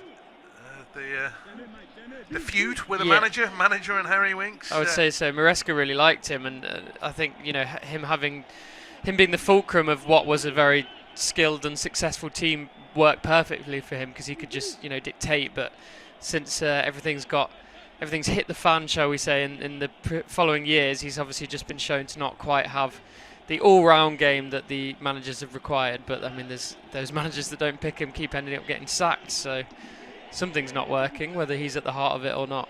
Hull have just had a little bit of possession, not necessarily threatening. Crossing from the left-hand side doesn't beat the man at the near post. Lascelles smashes clear. It's going to be launched from the halfway line, and McBurney has just given Lascelles a nudge in the back. Obviously that pushed Lascelles underneath the ball. Again, there doesn't look much in it, but of course players, any team, they feel the contact. Any player for any team feels contact, goes down. And it's a free kick. It's just kind of amusing. A big man like Lascelles gets a little nudge in the back, and he's on the floor. A couple of goals have gone in elsewhere too. Plenty at Coventry. They were eking their way to promotion, but now they've got it. 3-0 up at home to Portsmouth. Derby have equalised at Norwich. Bristol City have gone ahead against Southampton. Hull are back on the attack down the left-hand side. Pulled back. Miller, shooting opportunity. McBurney! Oh, and he found the top corner. Near post. Perhaps Begovic gambled the far post. All of a sudden, he just held his run on the edge of the box. Nobody's within 5 yards. They couldn't close him down. And Hull City are back on terms. 2-2. Well, this game has just exploded into life in this second half. Ollie McBurney had absolutely nothing to go off in that first half, despite being a man in form. He seemed completely fired up by that foul he just conceded to Jamal Lascelles, as you said, a very soft one. And you can see in his celebration that he's an angry man, and that's probably not the state that Leicester wanted him to be in. He turned round to those away fans, he's bigging them up. It's easy to forget while we're talking about Leicester's relegation fears that this game is absolutely huge for Hull as well, and you saw that in the nature of those celebrations. In terms of the goal, Leicester just get caught unawares on the counter, and there's an overload in the centre for Hull, and a pullback. He could have pulled back to 2 or 3 players there, but he makes the correct decision to find the striker McBurney, and he absolutely buries it. It's 2-2. On the right hand side, Hull with another cross in towards the far post, headed away by Pereira. Fatawu back there has got the second ball, and Leicester can survive. They of course will go down if they don't win. A point is no good. Hull might lose 6th place if they don't win. There's a free kick given, head injury to, I think it's Daka on the halfway line. Hull were countering. They don't like the decision, but it is a head injury. And Daka, I think he's okay. But Bernie, I was going to say, he was arguably the weak link in that whole attack in the first half. But I mean, you just don't see the sort of work he puts in. He puts defenders under a lot of pressure. He wins his flick-ons. He's physical. There you can see that attack.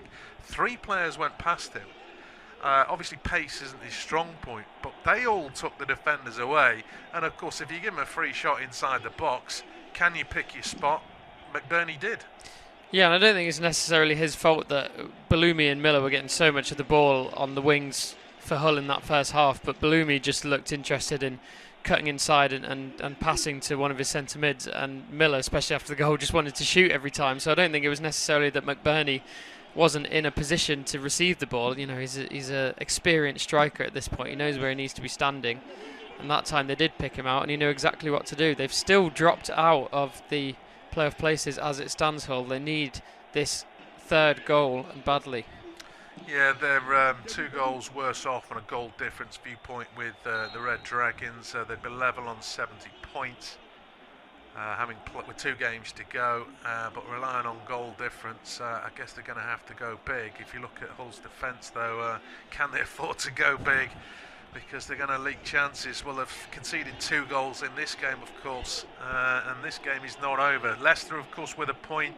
That's it, unless West Brom. I did hear there was a potential that West Brom might get docked points, but West Brom are winning today, and they're winning 2-0. So that doesn't seem as though that result's going to get overturned in terms of a comeback. You never know.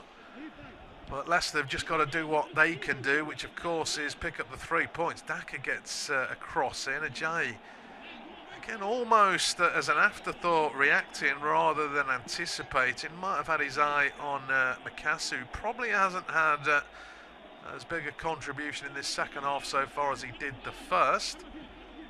He was closest to it. Leicester are still on the attack, left-hand side. Winks down the channel, it's through the legs as well. Thomas with an early cross to the far post, arriving late. Oh, Pereira misjudged his header, back stick. Maybe they could overread jumping in front of him, put him off, but he just didn't quite get the contact, I don't think. Maybe he was worried backpedaling. Giles might back into him. Either way, they're coming forward again. Leicester, Thomas in a more central position. Although that passes back to Harry Winks. And Leicester have to start again to a degree. And then they've just been caught. Harry Winks in possession. Hull counter. Miller can't nutmeg Harry Winks. He's won it back. Now a bit of space for Mikasa. Thomas makes the run. Dinks it in towards Thomas. He's just gone a bit too deep. And he's gone down under pressure from Coyle. He doesn't get the free kick. Sorry, the penalty. And Coyle is able to clear. I mean, I know they've had 1 penalty that I don't think's a penalty. Are they going to get 2 penalties? There is a little bit of contact, I will grant you. Is that a penalty? No, that one's not a penalty, but that was an interesting move because it had a little bit of both Leicester goals in it. It had Luke Thomas becoming a striker all of a sudden, and it also had a penalty shout, although even Luke Thomas himself wasn't too angry about that one. He just got muscled off the ball. He's not the biggest lad, and I think overall it was good defending. But I'm really intrigued by Thomas just throwing all caution to the wind here. I think it's not a tactical decision. He just wants to be the man to keep Leicester up, I think, and you know they need those willing runners. So I'm not sure Gary Rowett's going to be screaming at him to get back. But if Hull are smart about it, they could exploit the space he's leaving wide open on that left-hand side. Well, they're about to make another change. I still think referees need to be a little bit freer with the yellow cards for simulation, personally.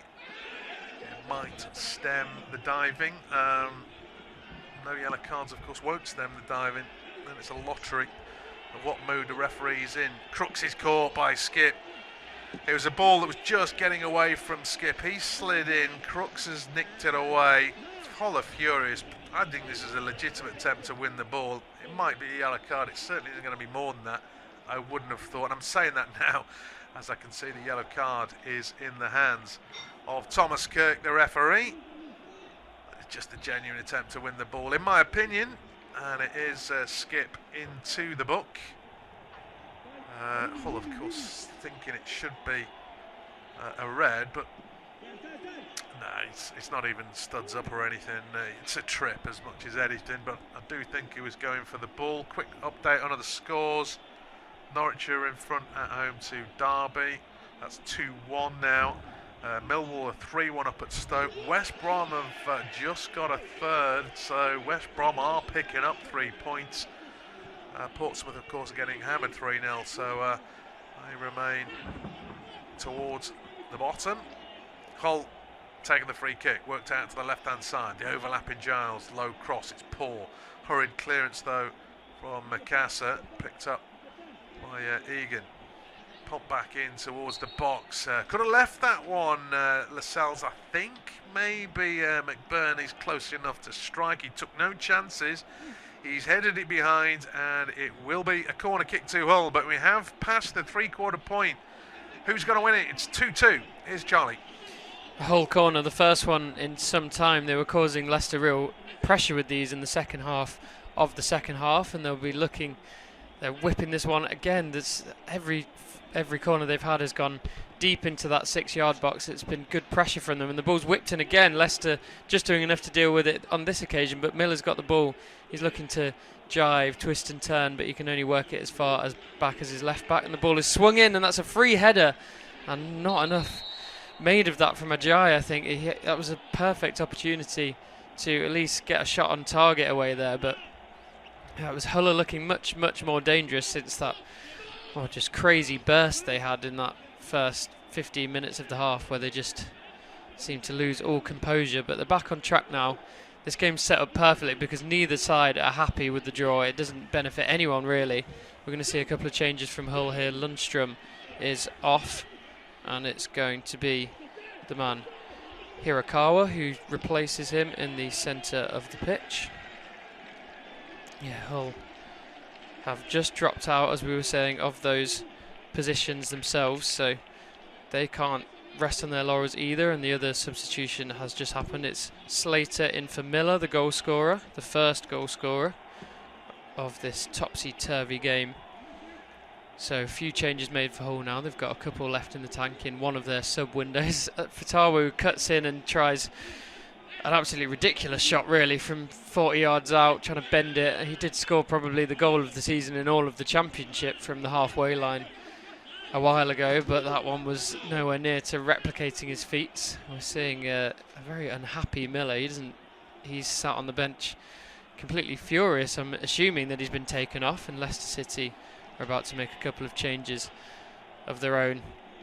They need to throw caution to the wind now really. There's nothing in them for this result, but it could get worse here, as Ollie McBurney's done brilliantly there to bring the ball down, and there's Hull players flooding the box, and it was Crooks who managed to just get a leg out on it. I think it was almost behind him. He just tried to stab it towards goal, but that was dangerous. All of a sudden Ollie McBurney took the ball down, and it was 5-on-5, and it was worked fairly well, and Crooks, after the deflected cross, was only able to sort of attempt a half-hearted Giroud-style scorpion out for a goal kick. But yeah, Hull have had most of the possession and most of the threat really since that second Leicester goal. Yeah, I mean, they're struggling to stem the tide a little bit. I mean, I think Hull, like you said, they've got to risk a winner, which plays into Leicester's hands. I mean, it plays into neutrals' hands watching this game. Yes, okay, they might have just dominated the last 10 minutes or so. Had a couple of chances. I thought that Ajayi chance was a lot better than the Crooks chance. I don't know why Descordes-Overeed was marking him from the set piece. It didn't seem a fair battle. Couldn't hit the target though. But like you say, I mean, obviously a point is better for Hull than it is for Leicester. But it looks like they're still going to go for the winner, because a point means that Wrexham usurped them unless that game turns around. So there's chances for Leicester too. Luke Thomas popping up everywhere has now come over to this right hand side to launch in a long throw, and it's another decent delivery that bounces once or twice or bobbles around on some Hull heads, but Pandor is able to get control of it and goes for a long ball out, and that's really unconvincing from Ricardo Pereira. Really put Ollie Skip in trouble there, and Skip on a yellow card as well, remember, is able to just do enough to get that off the feet of the Hull player, and Leicester are now coming forward. Decordova-Reid managed to beat his man and try and get an early ball into Daka. It wasn't quite successful, but Makasa is cutting inside and looking to work the ball in, but it's dispossessed. Luke Thomas now, who's been Leicester's man of the half, really gives the ball away, and Hull looking to get some control. That was an absolutely lovely touch from Gelhard in the middle of the pitch. Beat his man just with the drop of the shoulder before he'd even really got the ball under control. Hirakawa now has it on this left-hand side. The ball gets drilled in low, and Vestergaard is able to do enough to get rid of it. We haven't seen those Leicester changes yet. We saw Mavididi and Ramsey stood up a few minutes ago, but the ball's gone out a couple of times since then. The referee has not seen it fit to make those changes, but they are now about to take place. So it's Decordova-Reid making place for Mavididi in what will surely be a straight swap. And I reckon if we are seeing the Loni Mukasa taken off, then it will be another straight swap. No, they are throwing caution to the wind. They're taking off the defensive midfielder Ollie Skip, and they're getting in Ramsey. Well, it makes sense, doesn't it? They need a goal above anything. Yeah, I mean, and of course we've seen Hull defend badly in this second half. There are also chances in the first half. Yes, Hull have had the lion's share of the game in many ways, but their defence doesn't look rock solid. The amount of goals they concede, and they've got to. I mean, Leicester can't afford to rely on a half chance. They've got to push the game and really go after it, because a point and a good performance is no good. They need 3 points, and so they've got to take the risk. And credit to Rowett for doing it. I might argue that I don't know what went wrong in the first half, but they've obviously been a lot better in the second, and maybe that was a wasted 45 minutes, but they're giving it a go. Yeah, you think you shouldn't need telling at half-time by a manager that you need to win the game, but Hull are jinking in through there, and they almost got a golden opportunity through Hirakawa, the substitute who's come on, has looked dangerous, carrying the ball. And Lascelles in the end just able to sort his feet out to deflect it out for a corner, and Hull, their proclivity for in-swingers goes on, and once again it's swung in from this right hand side, and that's probably the worst corner they've taken for the whole game, because that one wasn't deep into the 6-yard box like the others have been. That one was short, and Paxton Daka was able to get it out back towards the halfway line. But Hull will go again with a long attempted crossfield ball into the edge of the box. They win a resulting throw-in and look to take it quickly. There's a man down on this far side. There's 2 men down on this far side, and that will be a free kick for Leicester City. It was Hirakawa, the second man the second man to go down, and Patson Daka was the offender. It looks like a decent opportunity from perhaps 30 yards out, or very far on the left-hand side. It's going to be surely a cross whipped in. Brighton are 2-0 up against Chelsea. It's just past the 61st minute of that one, and Portsmouth have pulled one back against Coventry, but they don't look like they're going to be able to dampen the parade as that ball is whipped into the back post, and there was no pressure on it. I'm assuming it must have been called an offside, and it was, as the camera pans across and we see the assistant on that far side brandishing a flag. So a bit of a wasted opportunity there for Hull, but we're getting shots of the manager up there in the dugout. He can't believe what he's seen in this second half, and he won't be happy with the draw, but someone who will be even less happy with the draw is Gary Rowett. As Leicester, just more hope than anything, prompts a long ball forward, but Patson Daka's on the floor by the time it gets to him. He can't do anything with that one. The game is sending into a little bit of scrappiness here, which probably suits Hull as Leicester look to press the issue.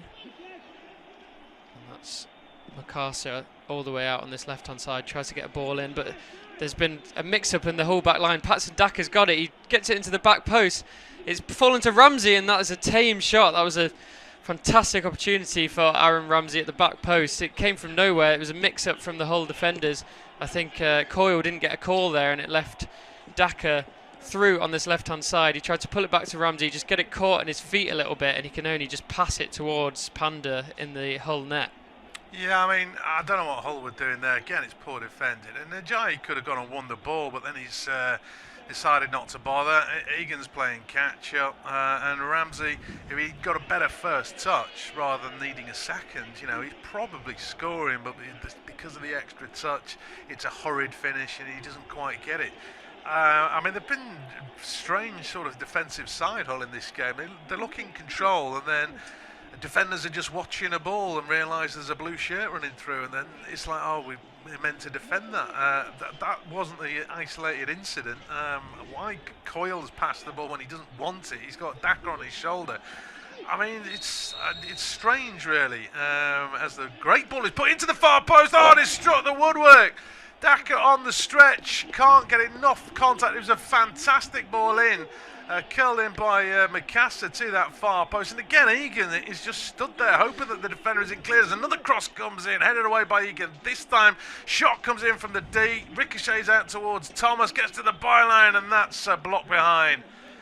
Oh, Leicester could have been in front there, denied by the post. And again, all over the place. Corner to Leicester. That was an absolutely delicious ball in from Mikasa. You can see why he's got the nod to stay on over Skip, because he looks like he could make things happen. It was absolutely perfect for Daka. The only problem was he was just stretching a little bit too far. Did well to make full-blooded contact with it.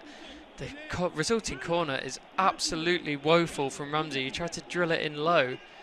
It was Mikasa, sorry. So after an absolutely fantastic ball from open play, he played one of the worst corners you'll ever see and completely undid that little bit of Leicester pressure. But Luke Thomas is going to try and re-exert it with one of his long throws, and it goes deep into that whole box towards the 6-yard box. It's back out to Thomas now, who tries to dig out across. It's managed to bounce in the box. Fatawi takes it down, gets to Mukasa on the edge of the box. He looks to thread it into Thomas. That was almost another very nice ball, but the whole defence just did enough to hold firm there. But Leicester City all of a sudden are showing the attacking prowess again, it's come out of nowhere. It's not been here most of the season, but in spells in the second half they've looked, the dangerous Leicester City of old all of a sudden. Yeah, they're certainly on top at the moment. Time's running out. There's 8 minutes. Hull haven't done enough in the second half. There's obviously queries about a couple of things, but they haven't done enough. They were constantly getting forward in the first half. Maybe it's just pure fatigue, I don't know.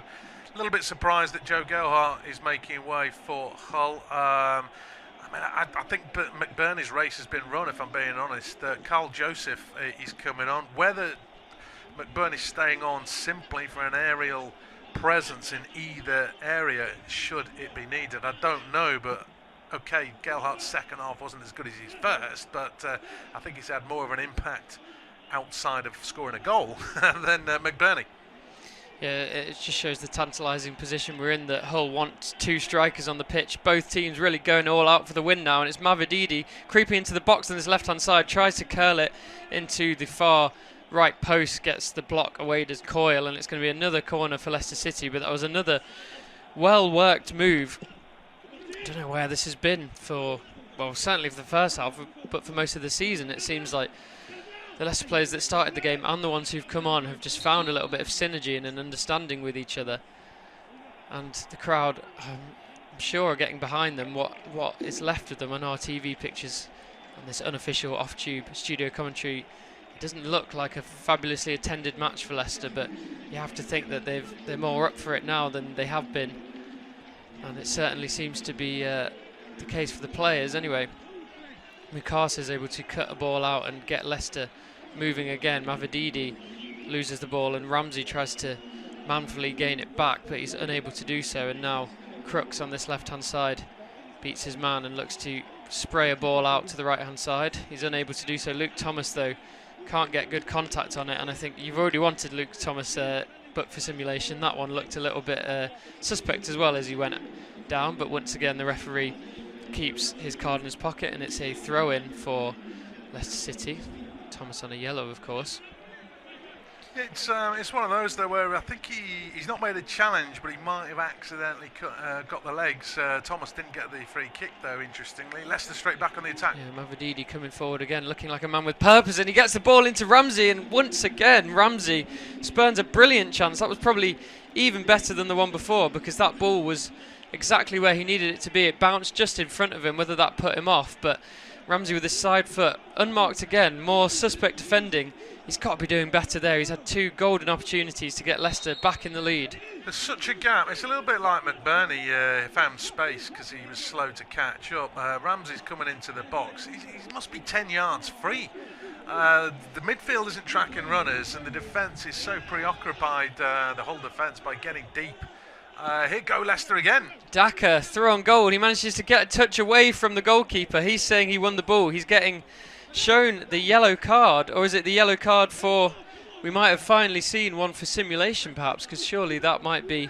No, it's a yellow card for Panda. It is a yellow card for Panda. He was outside of the box. I think the Leicester players were arguing, how is that not a red if it's not going to be a penalty? Someone else has been shown a yellow card. It's a Leicester City player for arguing with the referee. But what did you think of that one? If it's a foul, then why isn't it a red? Well, I mean, it's clear. Is it clear enough? Because Daka's running from beyond the near post, and he's going to the right edge of the area, so he's going away from goal. The fence is getting behind the keeper. It's silly from Panda because the angle of the shot is going to be a tight angle. But again, this defence is all over the place. Another day that might be a red. Presumably the Premier League would give it, but they didn't give a red in the EFA Cup final for a handball outside the box. So I don't think this is last man type thing. I can see why it's only a yellow. It's poor defending, rush of blood from Panda maybe. But Leicester, all the impetus is with them. They've had 3 big chances in the last, 5 minutes, and now they've got a free kick. Yeah, Mikasa stood over it, looking to bend it into the far post. Pando a little bit more convincing this time as he gets out to clear it. It was Harry Winks who got into the book for dissent for arguing with the referee, but Leicester still keeping it alive here. It is Winks himself in the edge of the box. He tried to get that into the area. He thought there was a handball, but the referee didn't think so, and Hull are coming away here with Hirakawa, who's been full of legs since he came on. Really been the only the player that doesn't look shot, to be honest, on the whole team. And Hull are able to retain possession. They're looking to work it down this right-hand side, left-hand side. Apologies, but they are cut out, and Leicester now flooding forward. Who's going to find that spark that they need to stay in this division? Remember, they were a Premier League team just last season, and they could be in free fall if something doesn't happen in the next few minutes. It's Mavididi again driving into the box. This time he can't do anything to beat Coyle on this right hand side, and it's cleared once more. McBurney is battling with Vestergaard up there, and he manages just almost to nick the ball off the Sells, but he definitely does enough to get it in the hands of Hull, who are looking to drive men forward here. And can they catch Leicester unawares here? It's been a crazy second half of this game with both teams just throwing absolutely everything at one another. The ball comes into the box. Lascelles able to get an unconvincing clearance that loops up and not really out of danger, but Mikasa now has managed to get it under control. He's driving forwards. He's got some weary bodies in front of him. He picks out Patson Daka, who can only move over to this left-hand side and find Mavididi. Back into Mukasa, and Mavididi again. The intensity has really been sapped out of this game. Both teams just look absolutely tired. That's a terrible attempted clearance from a Hull defender. I think it was Egan back there, and it almost led to a perfect opportunity for a Leicester City shot, but he managed to just do enough to cover his back after allowing the ball to box in his own, or the ball to bounce in his own box. And it's back with Harry Winks now on the edge of the Hull area. They're trying to get these interplays and 1-2s working again. It almost worked for them this time, but Hull once more, as soon as they get the ball, they've got acres of space in front of them to try and exploit. This time Vestergaard gets across, gets the tackle, and he's now marauding forward, and he looks like he's going to continue his run into the box as Mavididi looks to wind up across, but instead he finds Mukasa, who passes to Harry Winks, who goes for a shot 30 yards from goal, tries to drill it low into the left hand side. It bounces once before it reaches Pandor, but he can't quite get it on target, and it's another chance going begging for Leicester City. What a game we've had here. Yeah, it's been tremendous, really. It's got plenty going on. I know the red card was off the field, the Hull manager, but it's had all sorts. I think that's ambitious from Winks. Hull are 6s and 7s at the back. Don't shoot from 30 yards. Work an angle, work it into the box. I don't think the changes have worked in any way for Hull. Obviously, Kumas came on at the break, gave away a penalty. I don't know what Joseph's done since he entered. Slater's been non-existent. The defence is running on fumes. Giles has just been replaced by Paddy McNair. He was on a yellow card. But that back two, which I don't think is working well, is not getting any help from the full backs or indeed the midfield. And it's easy to see how Hull concede so many goals. And as I say, I don't think the forward changes have worked particularly well. I thought they were a lot more dangerous in the first half than they have been in the second. They had their little spell, but now it's all Leicester.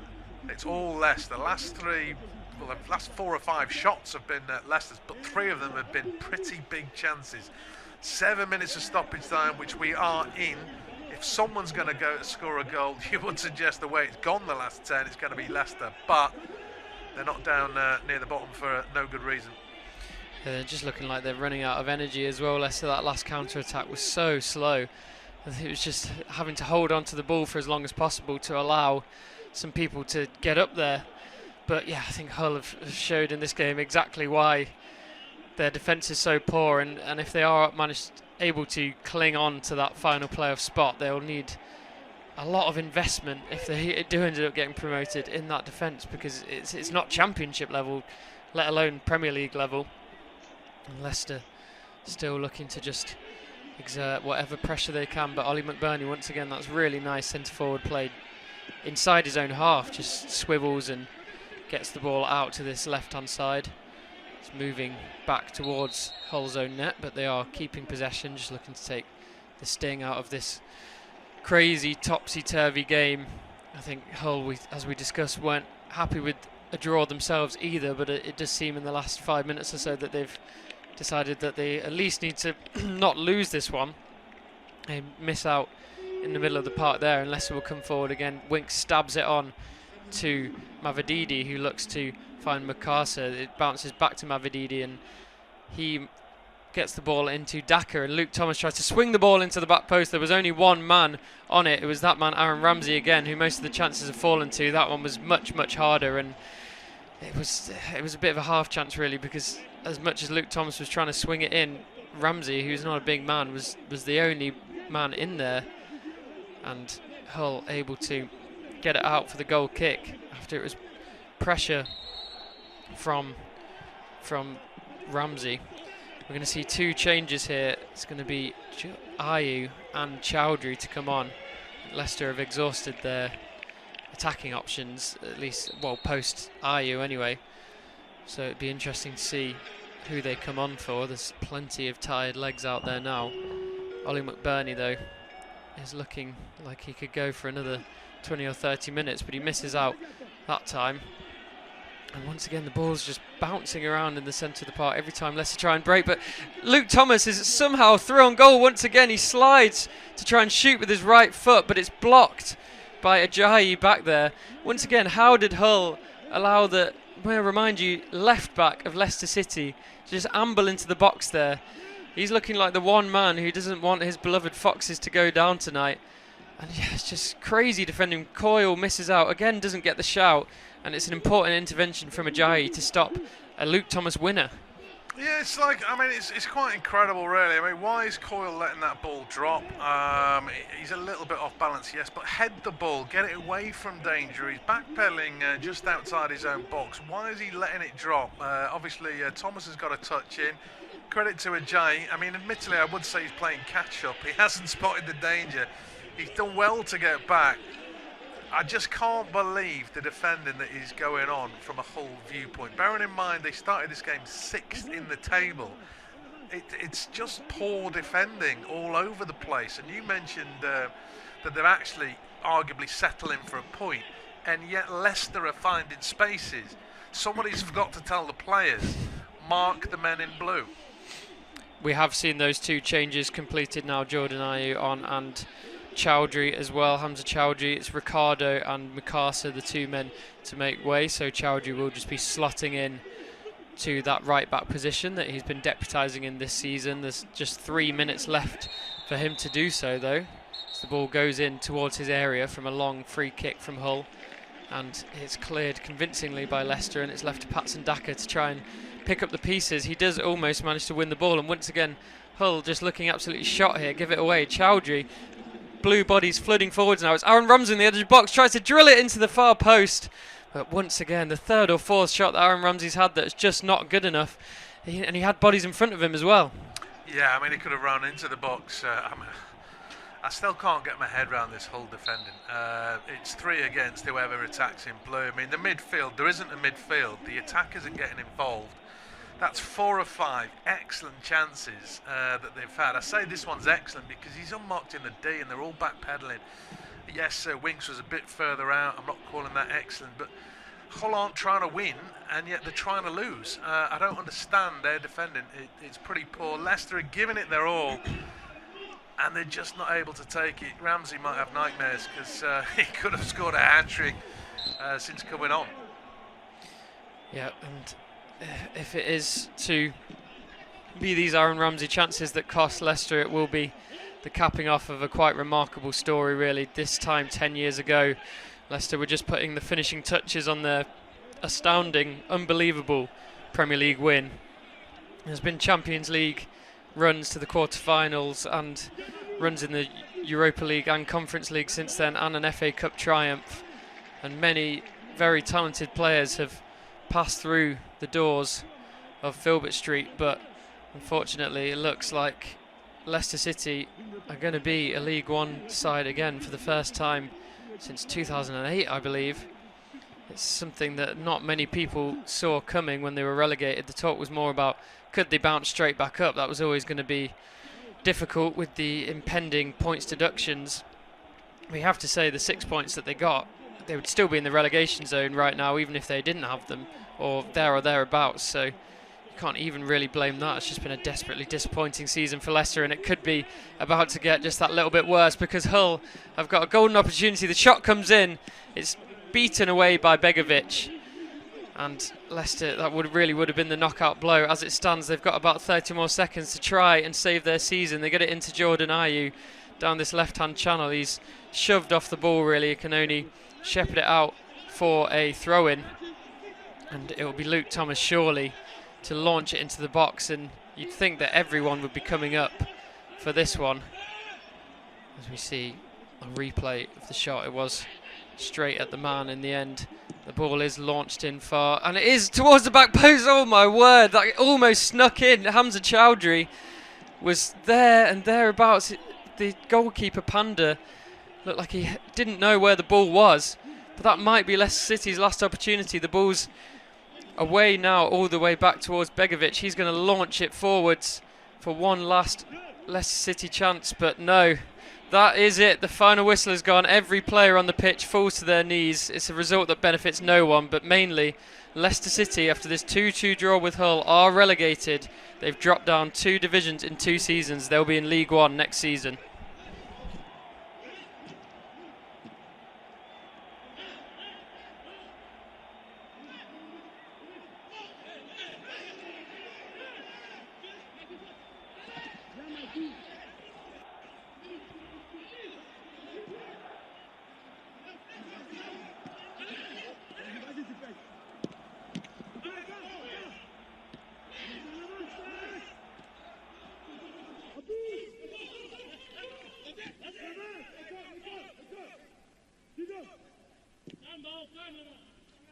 Our next football commentary match is getting ever nearer, so why not take the opportunity of having a bet on the match?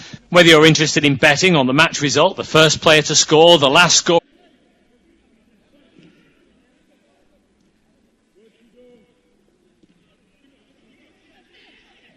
Our next football commentary match is getting ever nearer, so why not take the opportunity of having a bet on the match? Whether you're interested in betting on the match result, the first player to score, the last scorer, correct score, double result, total goals market, handicap betting, or any other of our exciting markets, it's fun to be involved. Don't forget, when the match kicks off, you can sit back and enjoy superb independent studio commentary while also enjoying our in-play betting opportunities. Good luck!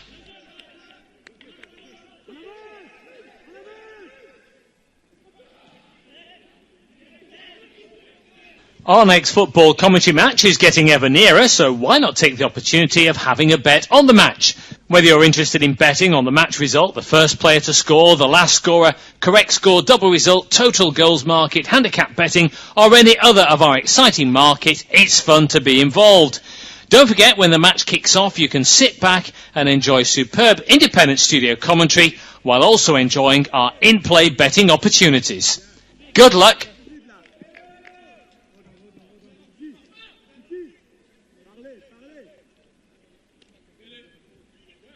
Our next football commentary match is getting ever nearer, so why not take the opportunity of having a bet on the match? Whether you're interested in betting on the match result, the first player to score, the last scorer, correct score, double result, total goals market, handicap betting, or any other of our exciting market, it's fun to be involved.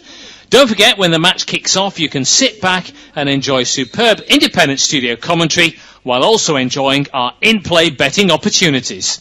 Good luck.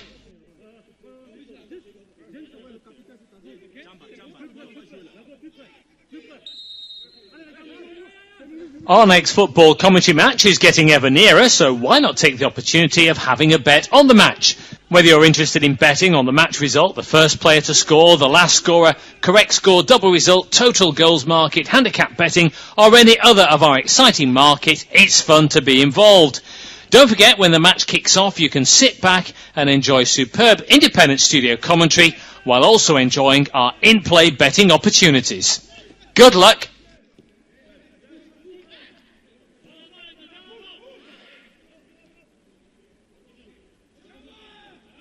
Our next football commentary match is getting ever nearer, so why not take the opportunity of having a bet on the match? Whether you're interested in betting on the match result, the first player to score, the last scorer, correct score, double result, total goals market, handicap betting, or any other of our exciting market, it's fun to be involved. Don't forget, when the match kicks off, you can sit back and enjoy superb independent studio commentary while also enjoying our in-play betting opportunities. Good luck.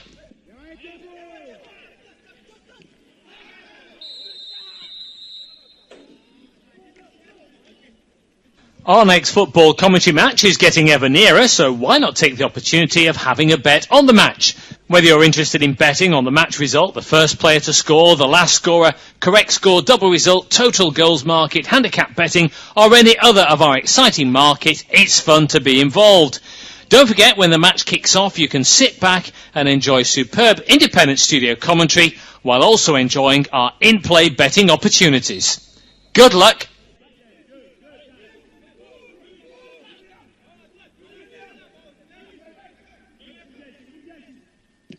Our next football commentary match is getting ever nearer, so why not take the opportunity of having a bet on the match?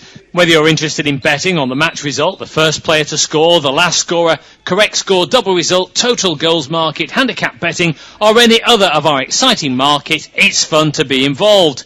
Don't forget, when the match kicks off, you can sit back and enjoy superb independent studio commentary while also enjoying our in-play betting opportunities. Good luck.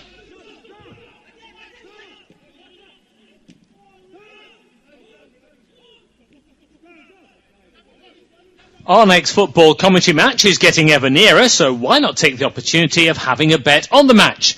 Whether you're interested in betting on the match result, the first player to score, the last scorer, correct score, double result, total goals market, handicap betting, or any other of our exciting market, it's fun to be involved. Don't forget, when the match kicks off, you can sit back and enjoy superb independent studio commentary while also enjoying our in-play betting opportunities. Good luck.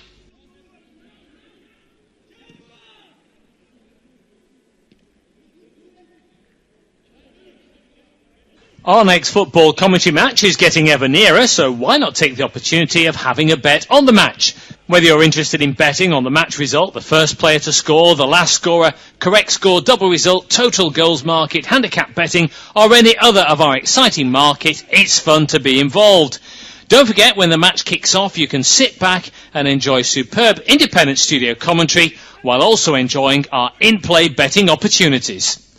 Good luck.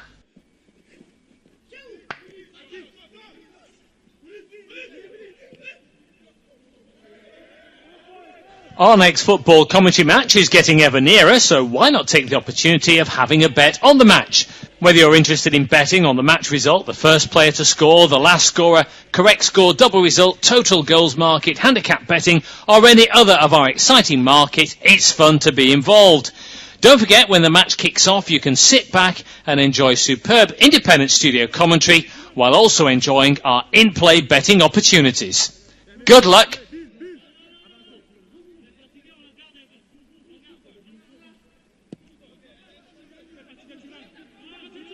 Our next football commentary match is getting ever nearer, so why not take the opportunity of having a bet on the match?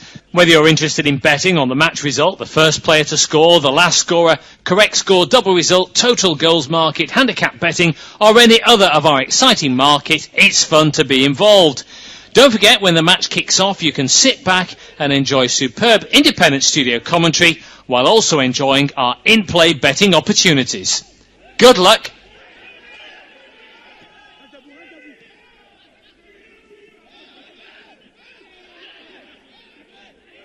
Our next football commentary match is getting ever nearer, so why not take the opportunity of having a bet on the match?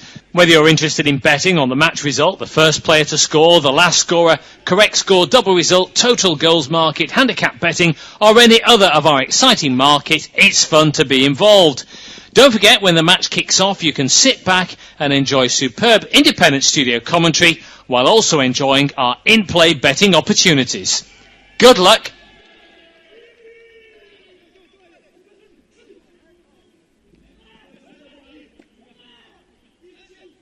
Our next football commentary match is getting ever nearer, so why not take the opportunity of having a bet on the match?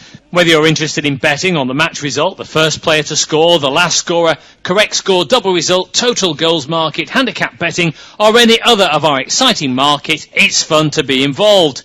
Don't forget, when the match kicks off, you can sit back and enjoy superb independent studio commentary while also enjoying our in-play betting opportunities. Good luck!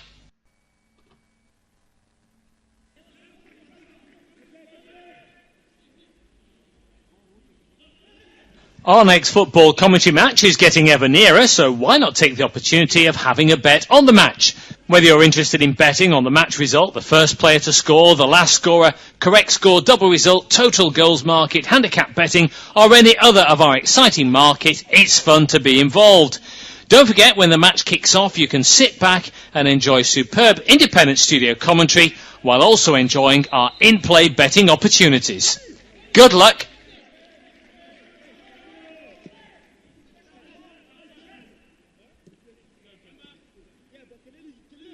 Our next football commentary match is getting ever nearer, so why not take the opportunity of having a bet on the match? Whether you're interested in betting on the match result, the first player to score, the last scorer, correct score, double result, total goals market, handicap betting, or any other of our exciting market, it's fun to be involved. Don't forget, when the match kicks off, you can sit back and enjoy superb independent studio commentary while also enjoying our in-play betting opportunities. Good luck!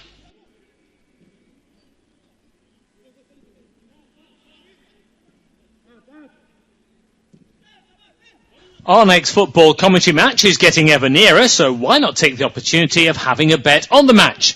Whether you're interested in betting on the match result, the first player to score, the last scorer, correct score, double result, total goals market, handicap betting, or any other of our exciting market, it's fun to be involved. Don't forget, when the match kicks off, you can sit back and enjoy superb independent studio commentary while also enjoying our in-play betting opportunities. Good luck!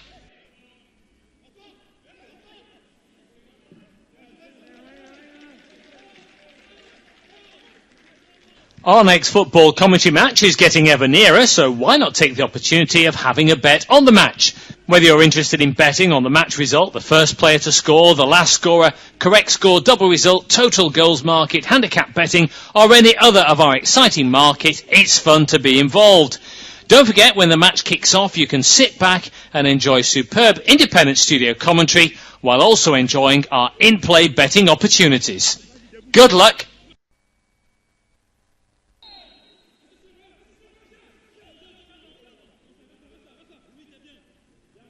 Our next football commentary match is getting ever nearer, so why not take the opportunity of having a bet on the match?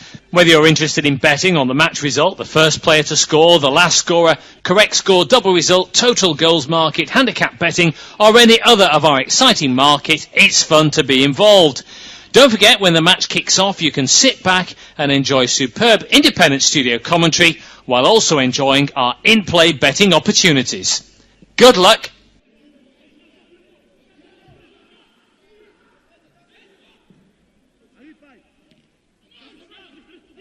Our next football commentary match is getting ever nearer, so why not take the opportunity of having a bet on the match? Whether you're interested in betting on the match result, the first player to score, the last scorer, correct score, double result, total goals market, handicap betting, or any other of our exciting market, it's fun to be involved.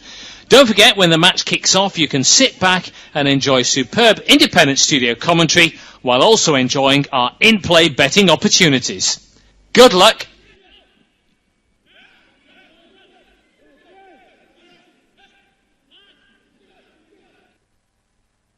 Our next football commentary match is getting ever nearer, so why not take the opportunity of having a bet on the match? Whether you're interested in betting on the match result, the first player to score, the last scorer, correct score, double result, total goals market, handicap betting, or any other of our exciting market, it's fun to be involved. Don't forget, when the match kicks off, you can sit back and enjoy superb independent studio commentary while also enjoying our in-play betting opportunities. Good luck!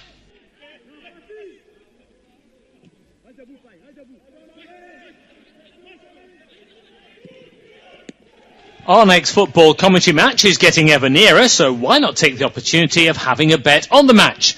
Whether you're interested in betting on the match result, the first player to score, the last scorer, correct score, double result, total goals market, handicap betting, or any other of our exciting market, it's fun to be involved. Don't forget, when the match kicks off, you can sit back and enjoy superb independent studio commentary while also enjoying our in-play betting opportunities. Good luck!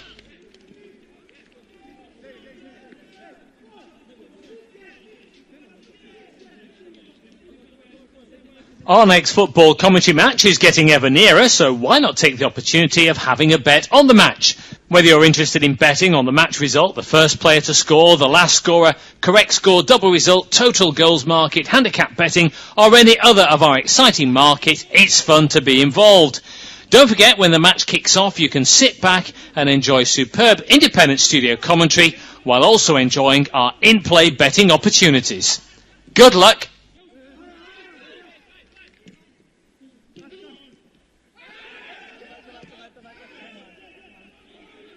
Our next football commentary match is getting ever nearer, so why not take the opportunity of having a bet on the match? Whether you're interested in betting on the match result, the first player to score, the last scorer, correct score, double result, total goals market, handicap betting, or any other of our exciting market, it's fun to be involved. Don't forget, when the match kicks off, you can sit back and enjoy superb independent studio commentary while also enjoying our in-play betting opportunities. Good luck!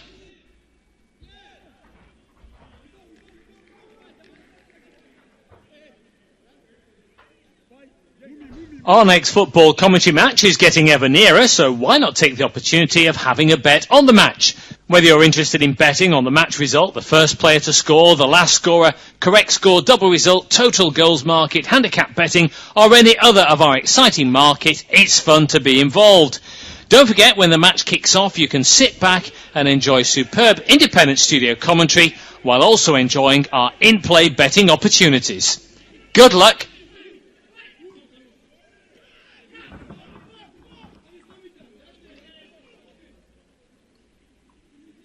Our next football commentary match is getting ever nearer, so why not take the opportunity of having a bet on the match? Whether you're interested in betting on the match result, the first player to score, the last scorer, correct score, double result, total goals market, handicap betting, or any other of our exciting market, it's fun to be involved. Don't forget, when the match kicks off, you can sit back and enjoy superb independent studio commentary while also enjoying our in-play betting opportunities. Good luck!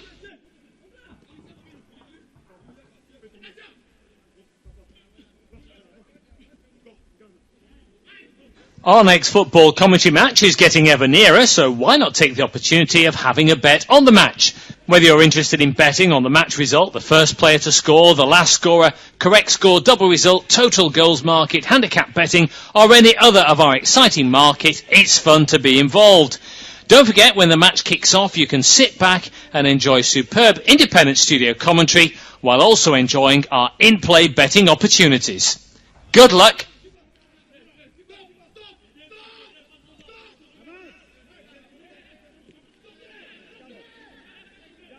Our next football commentary match is getting ever nearer, so why not take the opportunity of having a bet on the match?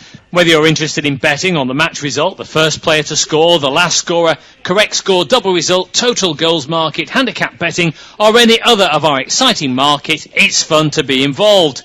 Don't forget, when the match kicks off, you can sit back and enjoy superb independent studio commentary while also enjoying our in-play betting opportunities.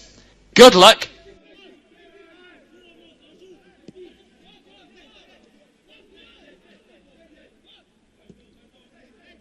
Our next football commentary match is getting ever nearer, so why not take the opportunity of having a bet on the match? Whether you're interested in betting on the match result, the first player to score, the last scorer, correct score, double result, total goals market, handicap betting, or any other of our exciting market, it's fun to be involved. Don't forget, when the match kicks off, you can sit back and enjoy superb independent studio commentary while also enjoying our in-play betting opportunities. Good luck!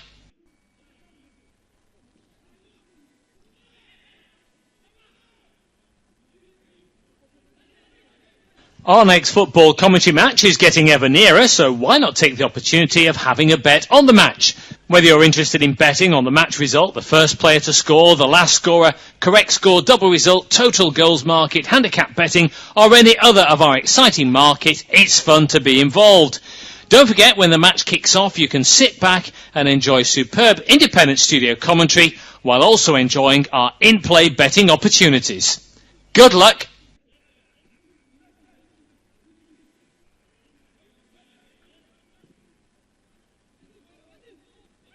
Our next football commentary match is getting ever nearer, so why not take the opportunity of having a bet on the match? Whether you're interested in betting on the match result, the first player to score, the last scorer, correct score, double result, total goals market, handicap betting, or any other of our exciting market, it's fun to be involved. Don't forget, when the match kicks off, you can sit back and enjoy superb independent studio commentary while also enjoying our in-play betting opportunities. Good luck!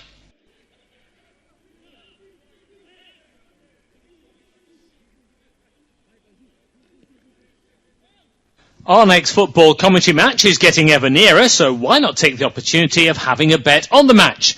Whether you're interested in betting on the match result, the first player to score, the last scorer, correct score, double result, total goals market, handicap betting, or any other of our exciting market, it's fun to be involved. Don't forget, when the match kicks off, you can sit back and enjoy superb independent studio commentary while also enjoying our in-play betting opportunities. Good luck!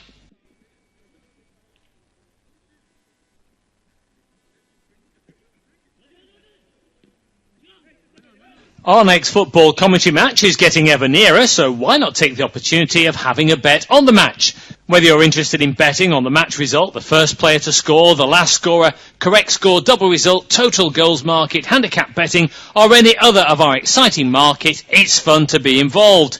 Don't forget, when the match kicks off, you can sit back and enjoy superb independent studio commentary while also enjoying our in-play betting opportunities. Good luck!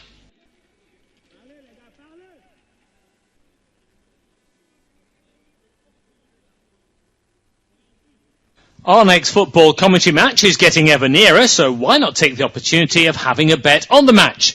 Whether you're interested in betting on the match result, the first player to score, the last scorer, correct score, double result, total goals market, handicap betting, or any other of our exciting market, it's fun to be involved. Don't forget, when the match kicks off, you can sit back and enjoy superb independent studio commentary while also enjoying our in-play betting opportunities. Good luck!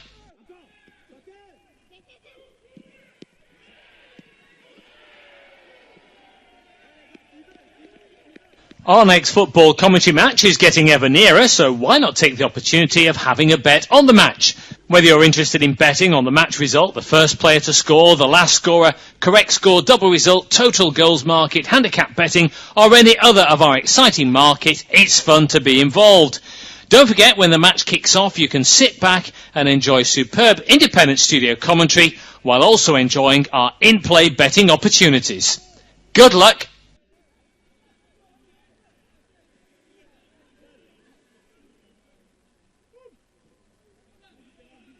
Our next football commentary match is getting ever nearer, so why not take the opportunity of having a bet on the match?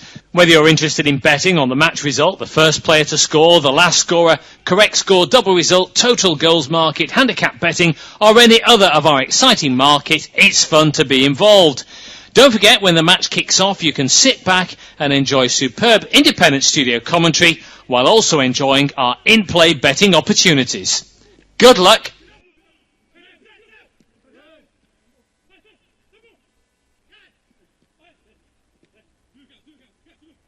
Our next football commentary match is getting ever nearer, so why not take the opportunity of having a bet on the match? Whether you're interested in betting on the match result, the first player to score, the last scorer, correct score, double result, total goals market, handicap betting, or any other of our exciting market, it's fun to be involved. Don't forget, when the match kicks off, you can sit back and enjoy superb independent studio commentary while also enjoying our in-play betting opportunities. Good luck!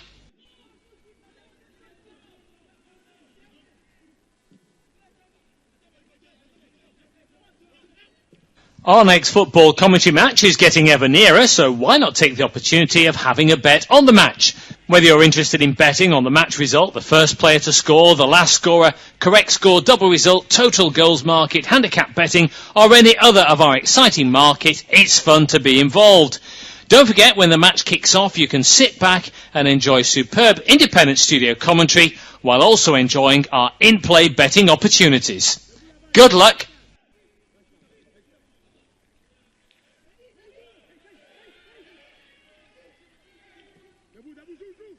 Our next football commentary match is getting ever nearer, so why not take the opportunity of having a bet on the match? Whether you're interested in betting on the match result, the first player to score, the last scorer, correct score, double result, total goals market, handicap betting, or any other of our exciting market, it's fun to be involved. Don't forget, when the match kicks off, you can sit back and enjoy superb independent studio commentary while also enjoying our in-play betting opportunities. Good luck!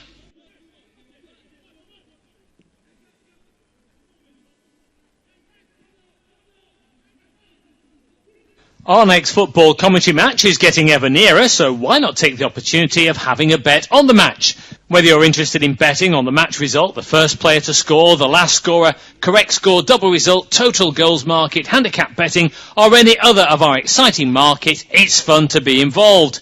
Don't forget, when the match kicks off, you can sit back and enjoy superb independent studio commentary while also enjoying our in-play betting opportunities. Good luck!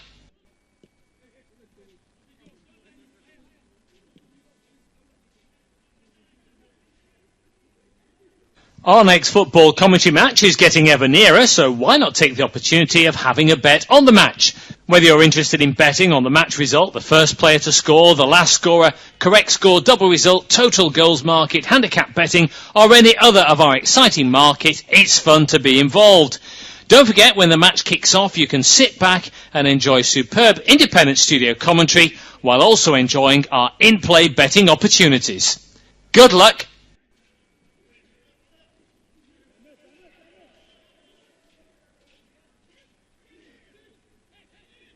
Our next football commentary match is getting ever nearer, so why not take the opportunity of having a bet on the match? Whether you're interested in betting on the match result, the first player to score, the last scorer, correct score, double result, total goals market, handicap betting, or any other of our exciting market, it's fun to be involved. Don't forget, when the match kicks off, you can sit back and enjoy superb independent studio commentary while also enjoying our in-play betting opportunities. Good luck!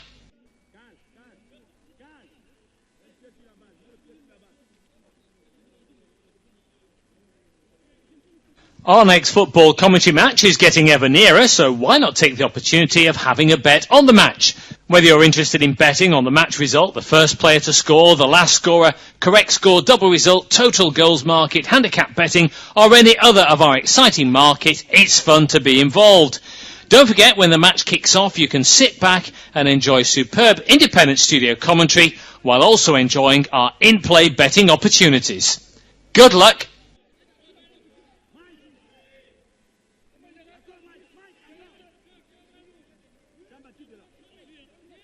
Our next football commentary match is getting ever nearer, so why not take the opportunity of having a bet on the match? Whether you're interested in betting on the match result, the first player to score, the last scorer, correct score, double result, total goals market, handicap betting, or any other of our exciting market, it's fun to be involved. Don't forget, when the match kicks off, you can sit back and enjoy superb independent studio commentary while also enjoying our in-play betting opportunities. Good luck!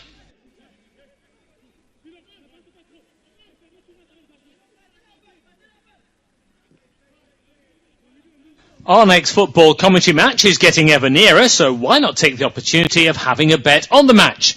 Whether you're interested in betting on the match